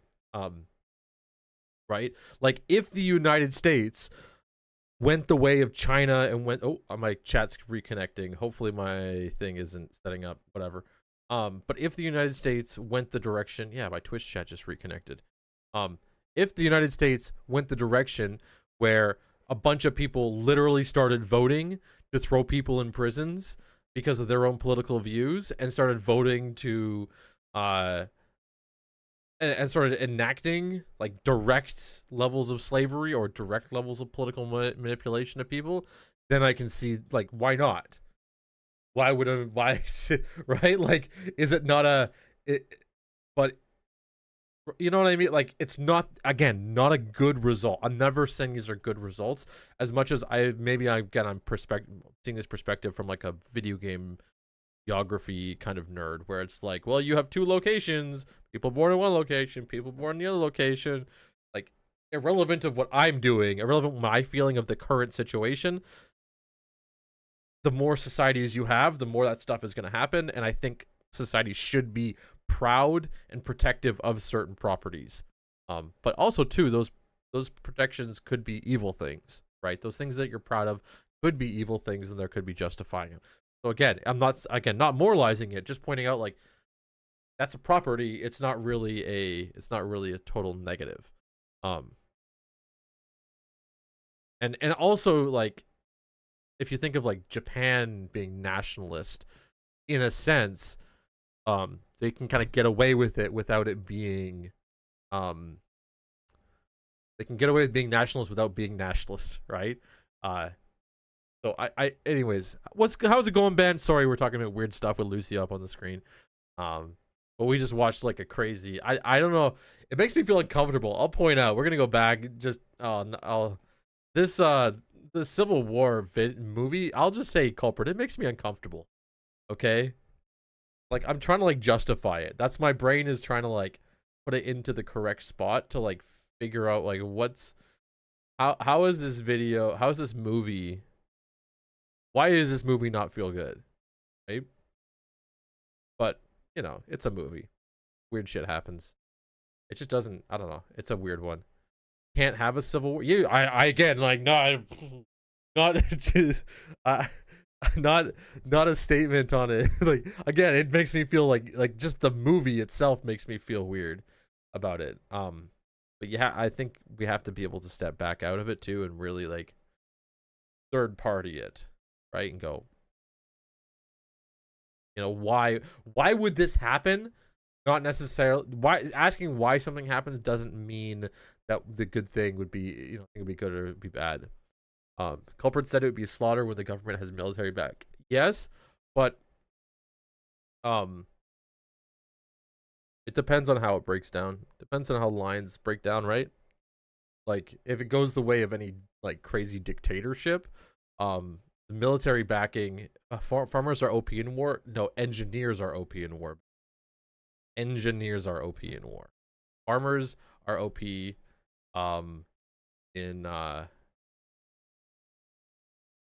like medieval style war, I guess, because you have so much time to outdo it. But in modern war, you only have a day or two. to like plan and do anything. Really only do. Right? The enemy's gonna be on top of you. The faster you can move, the faster things are. So, and you do have months ahead of time to watch the prepping and planning. But when the war actually starts, like the initial push, farmers OP and the length and longevity of the war. Exactly, culprit. That's good. For length and longevity, that's there. But the engineers always win in the long run because the engineers will out-engineer the engineers become the farmers, basically. Like, farmers become engineers, okay? That is what happens in real life. You have somebody, you have the rest of the world whose job it is to socialize, to learn about how social people are. And then you have a farmer, and a farmer's job is to deal with the real world. They have to physically move stuff from A to B. They're logistics masters. Penn says when a Ukrainian farmer steals a Russian tank, there's a problem. Yes. So farmers, because they have to deal with reality, they become engineers. They're the guys who go, how do I irrigate this entire system? How do I store animals? How do I move heavy bales around? How do I do this? Farmers are the original engineers. When you start to get more efficient with farming, you shift over into how do I farm without actually getting my hands in the dirt, right? And that's where we shift over to engineers now in war. Like, they're much more important. If you're back in time, then you can focus specifically on the farmers. But an engineer will take a farm, stick it underground, and make it 10 times as efficient as a farm 10 times its size, right? So, we tend to, yeah. I'm not being. Now that I'm thinking too, I might be like very contrarian on that, just saying it. But I think it's a really important distinction, right? I personally think it's a really important distinction. Anyways, let's oh yeah, we saw they have Twitch will now allow artistic nudity following fire. They banned her though. Oh my god. I thought they banned her. The meme account, but I guess it's somewhat relevant, but it's not. I don't know. Super weird. Who they banned? So we go over to Twitch. Start this as the thing. If we go over to Twitch, we go over to chatting. There it is. You see what I mean, Culp? Okay, and that's what this girl was doing. Twitch and its moderation is really inconsistent. It is hard though too. You can see it's very cam girly. I love it. He's doing the same thing. That's not necessarily the exact same thing, but yeah, this is not too bad right now. But I'm not gonna bring it up on stream because that's not what we are. I'm gonna be in the 13+ zone for our content, okay? Just so everybody's aware. So whatever. But they're doing baiting, okay? They're baiting young, lonely boys. It says 18+, but everybody can click past it. And it's a little bit sad. Jesus. They're doing the whole camera thing.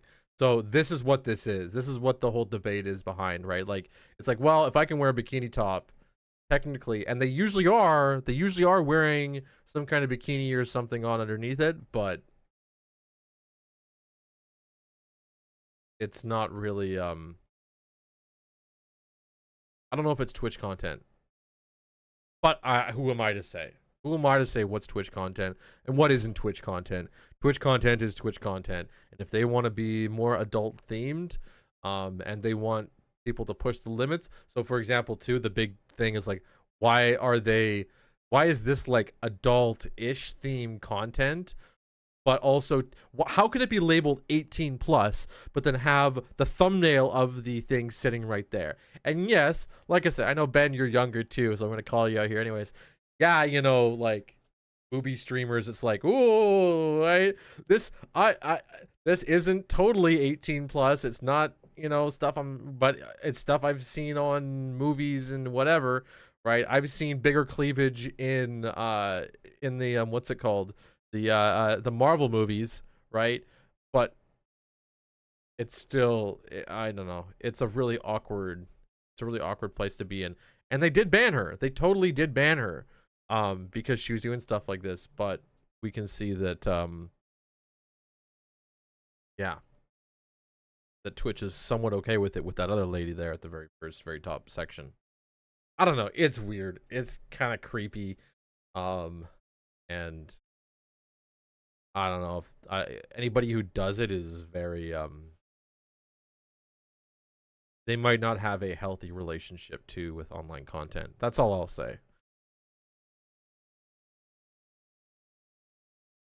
Time capsule. Let's not do. Hey, let's just get rid of all these, more of this stuff. Go away. Not interested in this post. Do stream tonight? Damn right, Culp. Culp is just gonna be shirt off, you know, doing the whole thing.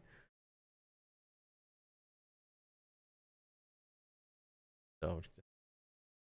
Where's the hot tub stream? No, I'm joking. Please don't. Really, please don't. Please, please don't.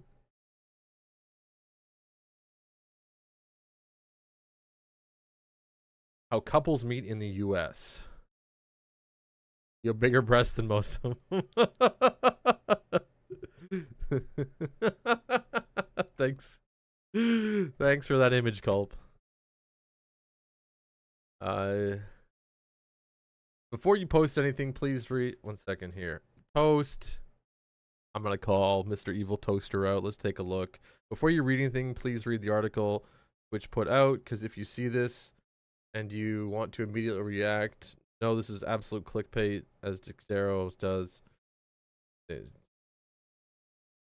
Which will now allow artistic. Yeah, it's the same tweet. Wait, what? Actually read the statement, because people with an agenda will make it sound. So what is it? We're gonna have to take a look at the article.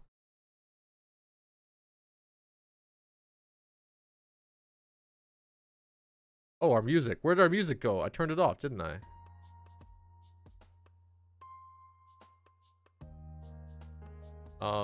You quote tweet then? Actually, you know what? I'm not gonna dig more into that. We're done with that.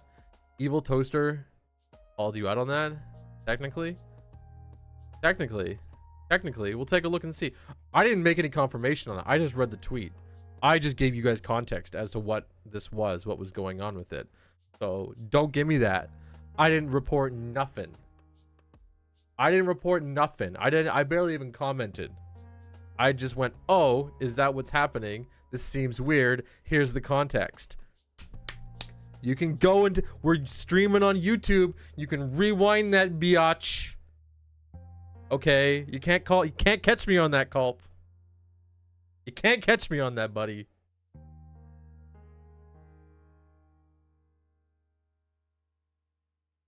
I have been watching streamers for way too fucking long now. All right. And I spent so many hours over the past few months. I've got the legal language down. You can clip me on that shit. You'll go back right now. Ben, also you learned why you got a channel strike a year ago on YouTube? You got a channel strike? Or on Twitch you got like a, I guess there's no, I don't know, is there channel strikes on Twitch?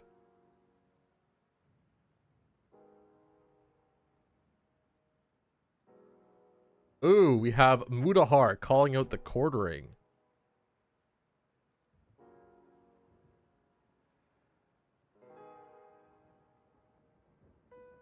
Ben says what? It was because Flout said NVIDIA filtered?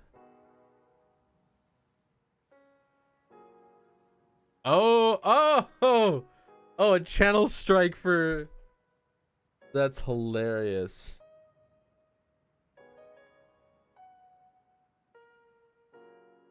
That's actually so funny. You guys, I got hit with the automated system for a shitty mic. You know, it happens. Looks like Mudahar has called out the quartering. By that logic, you should also tolerate it for gay couple that is biologically unable to have... What is this? Okay, what does the quartering say? Go 100% against surrogacy. I tolerate it for a husband and wife who are biologically unable to have a child. Didn't realize you are so against surrogacy. So you have hundreds of posts where you rail. This is a huge thread. I don't know if I want to go back into this thread too much. Yeah, we're not going to go into this. Oprah says YouTube strikes aren't anything though unless you get monetized. Exactly. None of it really matters. And even like a lot of YouTube strikes don't matter altogether. I can show you guys. Hop over to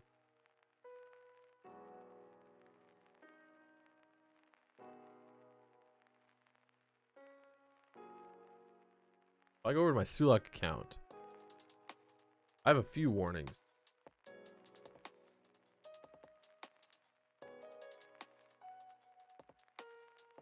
Active community guideline strikes. Content unavailable. Violates community guidelines. If this happens again, it sits there forever. This was because I brought up CoinGecko. And I'm gonna get probably struck again for just saying it. I literally just brought the freaking thing up on stream. Showed the list of coins. And they banned me for it. Or they kicked me off for like a day, 24 hours, and then I got a guideline strike, which weird. Very weird.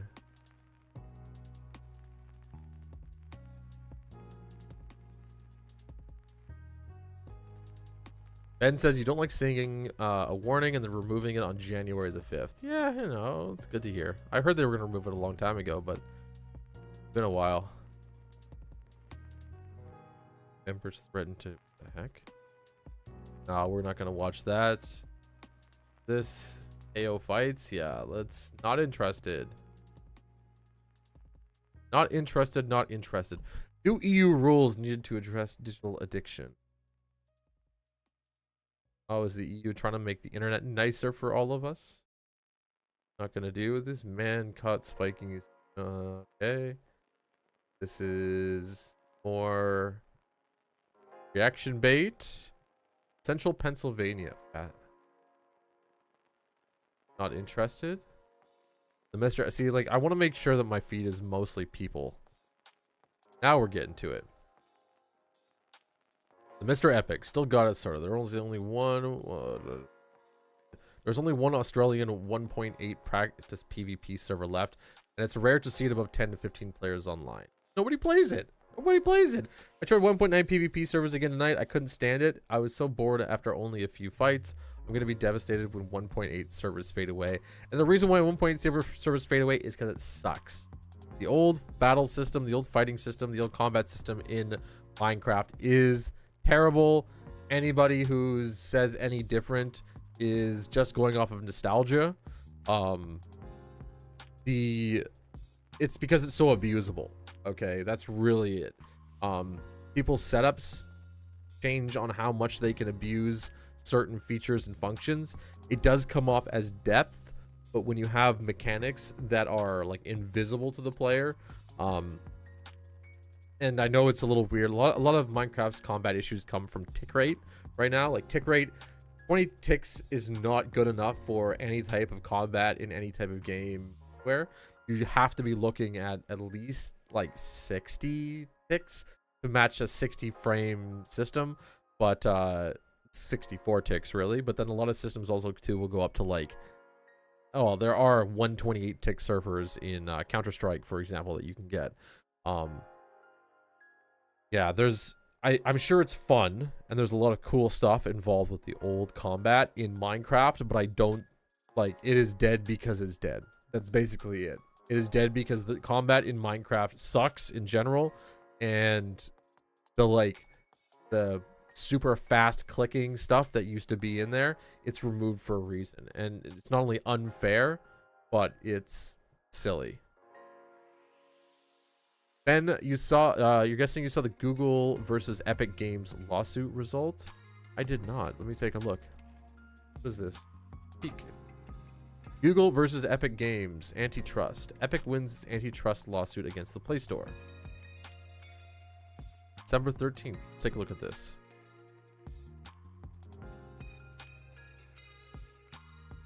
Second. Oh.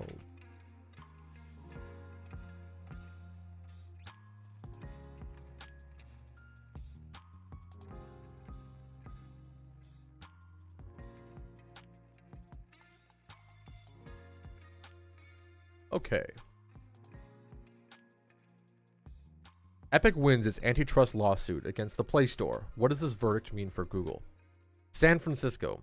Google lost an antitrust lawsuit over barriers to its Android app store, as federal court jury has decided the company's payment system was anti-competitive and damaged smartphone consumers and software developers.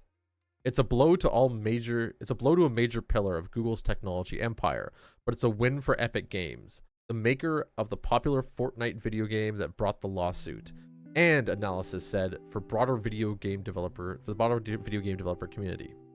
Below are some questions and answers about what this verdict means. Why did Epic sue? Epic, which is based in Cary, North Carolina, filed its lawsuit against Google 3 years ago, alleging that the internet search giant had been abusing its powers to shield its Play Store from competition in order to protect a gold mine that makes billions of dollars annually. Just as Apple does for the iPhone App Store, Google collects a commission ranging from 15 to 30% on digital transactions completed within apps. How did Google lose? The jury reached its decision with just 3 hours of deliberation after listening to 2 hours of closing arguments from lawyers on the opposing sides of the case. They sided with Epic, whose lawyer depicted Google as a ruthless bully that deploys a bribe and block strategy to discourage competition against its Play Store for Android apps. Competition. Google Epic lawyer Gary Bornstein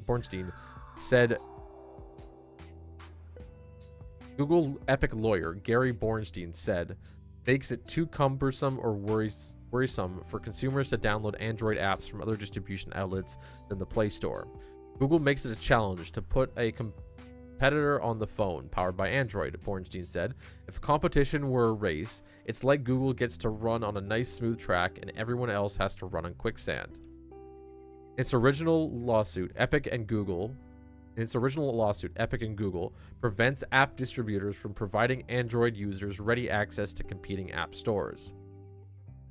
Were it not for Google's anti-competitive behavior, Epic said in its complaint, Android users could freely download apps from developer websites rather than through an app store, just as they might do on a personal computer. Technically, it is possible to download apps from outside Google's Play Store, but Epic argued that for most people this is too cumbersome, requiring as many as 16 steps. For instance, to download Fortnite, for those who try, Google sends a dire warning that scare most consumers into abandoning the lengthy process. Google's lawyer, meanwhile, attacked Epic as a self-interested game maker trying to use the courts to save itself money, while undermining an ecosystem that has spawned billions of Android smartphones to compete against Apple and its iPhone. Epic's David versus Goliath approach seems to have won over the jury. A key witness, Google CEO Sundar Pichai sometimes seemed like a professor explaining complex topics while standing behind a lectern because of a health issue. Epic CEO Timothy Sweeney, meanwhile, painted himself as a video game lover on a mission to take down a greedy tech titan. What happens next? Google sought to avoid having a jury trial, only to have its request rejected by U.S. District Judge James Donato. Now Donato will determine what steps Google will have to take to unwind its illegal behavior in the Play Store. The judge indicated he will hold hearings on the issue during the second week of January. Google said it will appeal the decision, but Wedbush analyst Michael Patchter said the search giants face an uphill battle. While remedies Google must enact haven't been yet decided, Patchter said he believes that its rivals will focus on the fee the company charges developers in its store. In the Apple case, the judge barred the company from implementing anti-steering provisions. Patchter said that it's preventing developers from steering people towards third-party payment stores outside of Apple's own App Store, while Apple's fees within its own store remain largely unchallenged. He added, the anti-steering prohibition has led to a slow creep of traffic towards direct-to-consumer transactions. Apple is still appealing the decision. Okay, we're almost at the end of this one. We expect Apple to ultimately lose its appeal, Patchter said in a research note. Google's loss, however, allows for direct store competition within its Android platform. We believe it's likely to result in lower platform fees over the next several years. What does the verdict mean for Google? Depending on how the judge enforces the jury's verdict, Google could lose billions of dollars in annual profit generated from its Play Store commissions. But the company's main source of revenue, digital advertising tied mostly to its search engine, Gmail and other services, won't be directly affected by the trial's outcome. Shares in Google parent company Mountain View, California-based Alphabet Incorporated slipped less than 1% on Tuesday. The stock is up 50% so far this year. Didn't Apple win a similar case? Indeed, Apple prevailed in a similar case that Epic brought up against the iPhone App Store. But that 2021 trial decided by a federal judge in a ruling that is currently under appeal at the U.S. Supreme Court.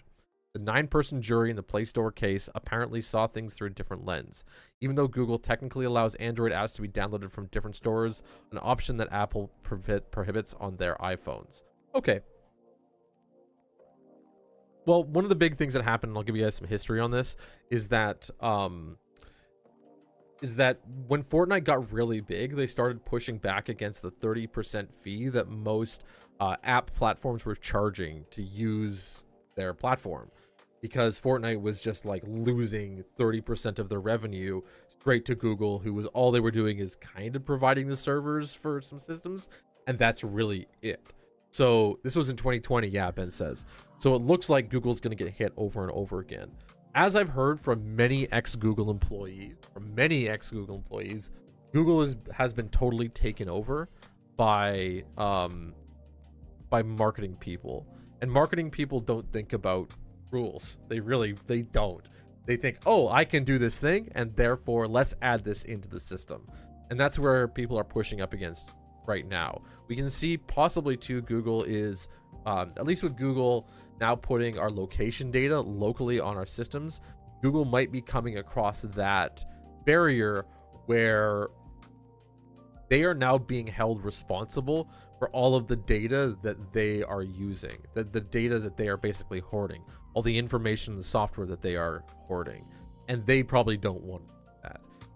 They are fighting, of course, to not have the responsibility. That's what this lawsuit is about, is Google doesn't want to have the responsibility for anything that goes on in the platform.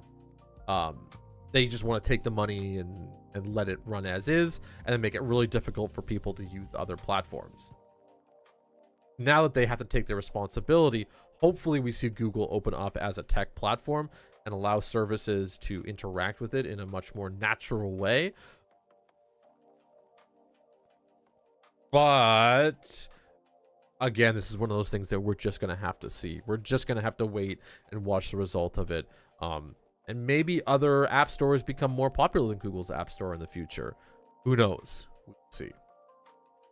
Interesting article, Ben. Very cool. Thanks so much for bringing that up. Good information.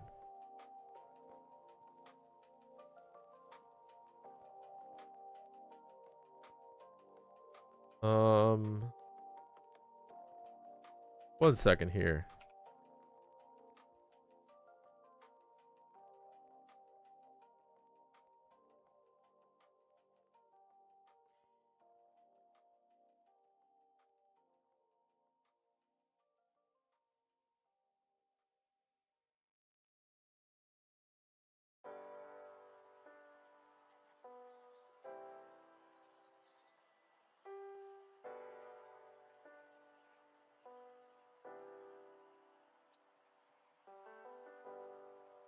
Okay. Sorry about that. I was sending a message. It feels odd that Apple won the case when there are more restrictions on iOS. That's probably why they won the case. iOS is a closed platform, and when you run a closed platform, it's totally fine to say, "Hey, we're a closed platform. Guys, screw off." That's an easy thing to do. But when you're a much more open platform where people can connect and change things and set everything up, the culture around your product is very different. And so that will make a big difference in court.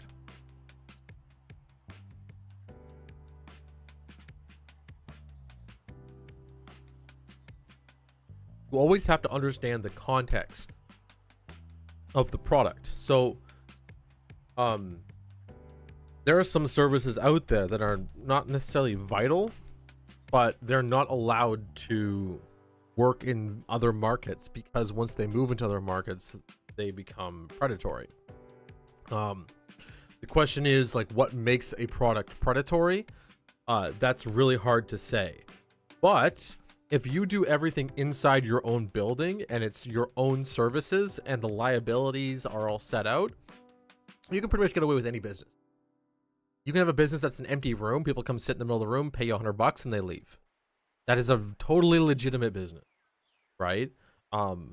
But if you then start pressuring other businesses around you because people are coming into your building, sitting and leaving and just paying you, and that becomes a thing that becomes priority over other actual businesses that do actual things, then the government will step in and go, hey, wait a minute, what you're doing here is not necessarily productive. You have to provide something a little more specific for us to enable you to be a product in our market. Which I know it's a bit of a simplification, but it's not, it's like close to that path. There are obviously a lot of other cultural things that go around it. But if a service becomes incredibly destructive, then that's when the government comes in and goes, hey, like destructive externally. When there's too many other things that are involved with the creation of that product, that if that product was to disappear, other things would fall apart. That's why we saw stuff like the car industry bailouts a long time ago. Yeah, that was a big one for the exact years, but because cars are so vital to the economy, if the industry has any trouble, they get exceptions to the rule in a way. So it can work in reverse. That's what I'm pointing out. You can either get support if you're vital, or you can be taken out if you're vital.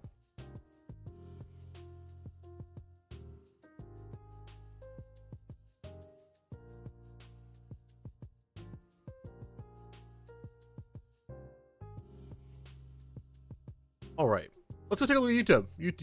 YouTube. My God, God's getting tight from all this talking. Ugh.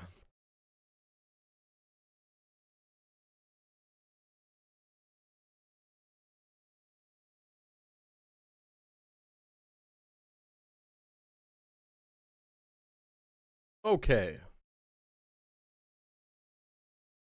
1 second. Let me ping out these nerds, and what we're gonna be doing, we're gonna be reviewing Monty's most recent, Monty's most recent Lethal Company video.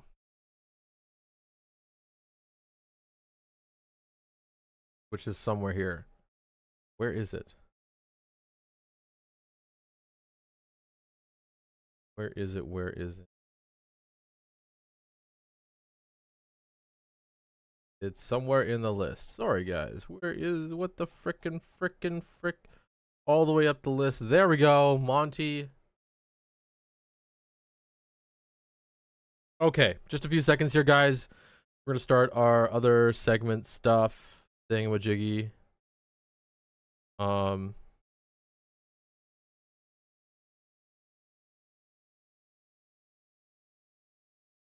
Monty is here just in time. Welcome everybody to the Montequilla review. Oh my gosh, the hype, the amazement, seen here first. Legendary, beautiful. I gotta get that icon off my face. There we go. Oof, it's right. It's either going to be legendary or oof. One of the two. I'm not really sure. We'll figure that one out. Okay. Okay. So. I'll make a quick post here. Make sure. Okay. Reviewing Monty's vid on stream.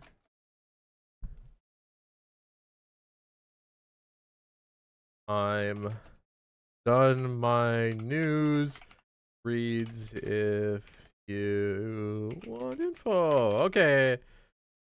Okay. So. Let's review TTV Montequila's Lethal Company Modded Monstrosities Part 1. Now, I'm going to give you the positives, because normally I've been pretty critical at the very start, but you've heard my full critiques from what I expect from, at least if the video is focused on being a video of some sort rather than just a recording. Well, what do I like? I like it's part 1. What does it tell me? It tells me that there's more. What does it also tell me? Modded monstrosities. Tells me that there's going to be something funny and some kind of chaos going on with the modded game. Most of the time. If there's jokes, if there's funny things in it, which it looks like it might be, considering we basically have the Spider-Man meme here of 2 people pointing at each other that look the exact same.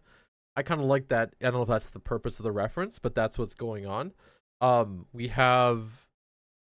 It is a little bit... If I was to zoom out, I think it's a little bit of a basic thumbnail.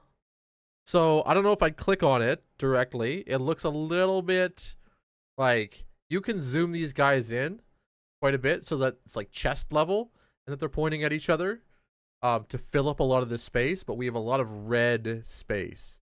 Yes, not lost in communication.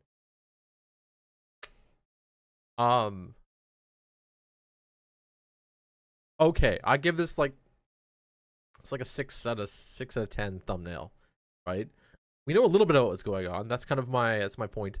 We know that there's something going on with modded craziness, and that there's going to be more parts coming up. So a little bit of the story set up already before we even got into the video.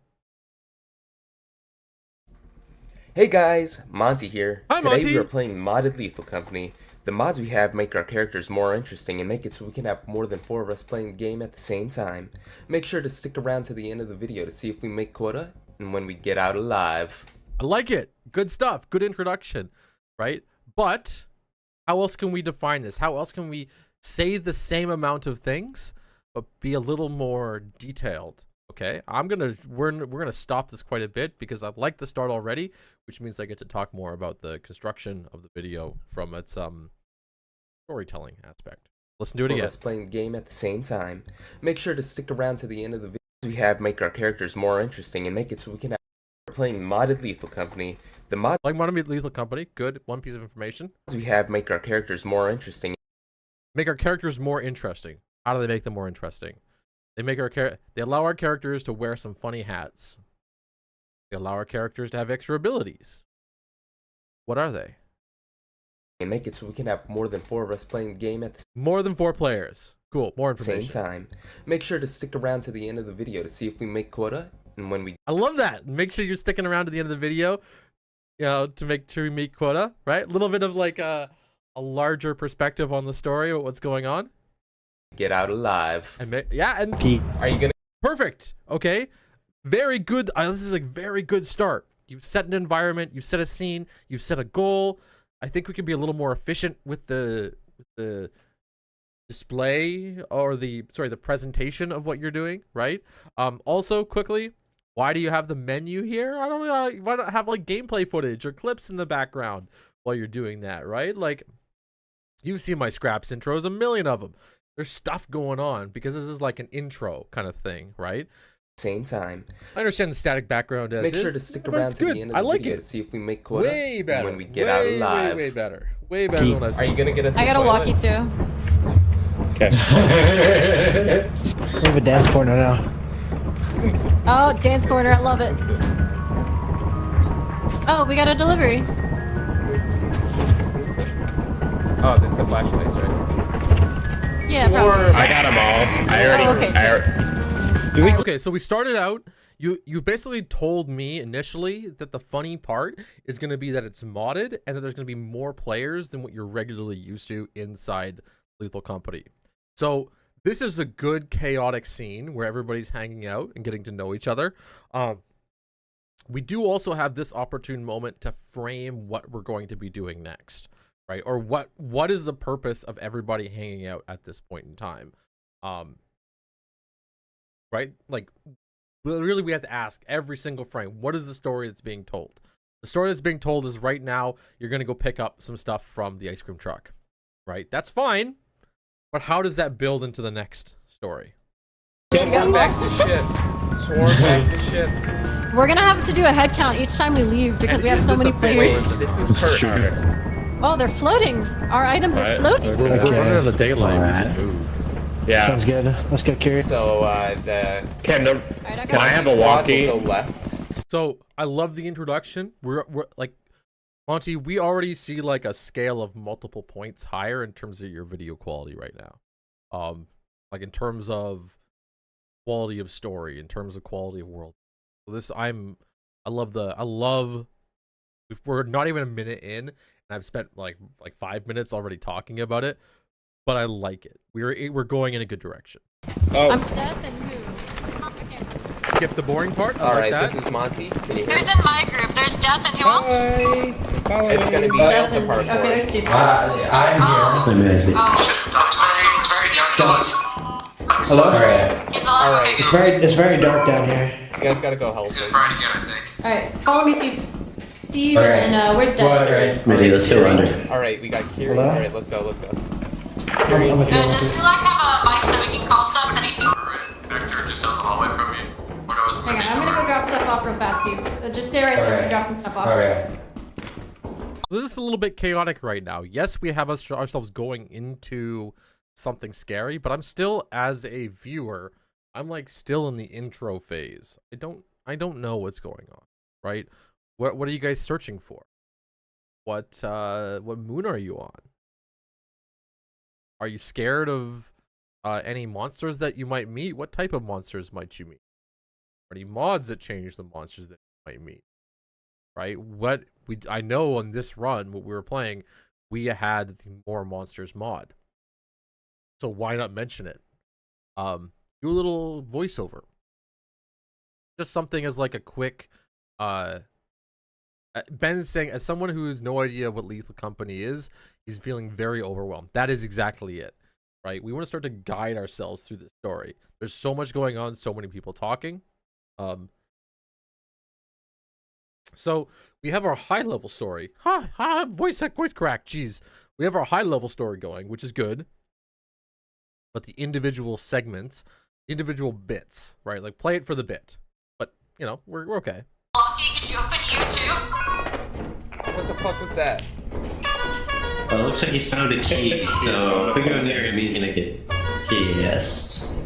Let's not go in there. What is that? Yeah, there's something down the hallway from you there, man. It looks like a cockroach. I wish I had a shovel. It's coming! It's coming! It's coming! Oh, that's chill. That's fine. We're still gonna get two. I ran out of that bitch. Well. Is that one of those bugs fluttering, yes? Yeah, that was interesting. That was scary. He'll go back to normal in a second. God damn, man. What the hell? We found an extra zap gun here. Sulack. I got another key. Sulack, is there anywhere else we can go from this area? Alright, I'm back in. I've got a flashlight. Call for it? Let me get back to base first. Right here. Okay. When you skip to another frame like this, when you skip to another section, you want to set up for another story, right? You just talked to me on the radio. I don't remember I don't even remember what happened in this at all, but the question is, what are we setting up, right? Is you asking me if there's you're asking me what's going on? What story are we telling with that? I don't know. Again, we'll see what comes up with it, but that's immediately what my mind goes to when you clipped over to this deliberate section. I've had it asked before too, and I'm sure he doesn't mind.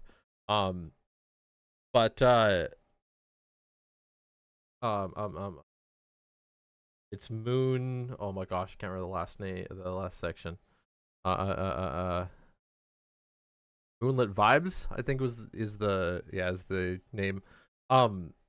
He was asking me, he's like, how do you break down video content? How do you break down art while you're like doing the art, right? And that's a really big question. It's actually a really important question.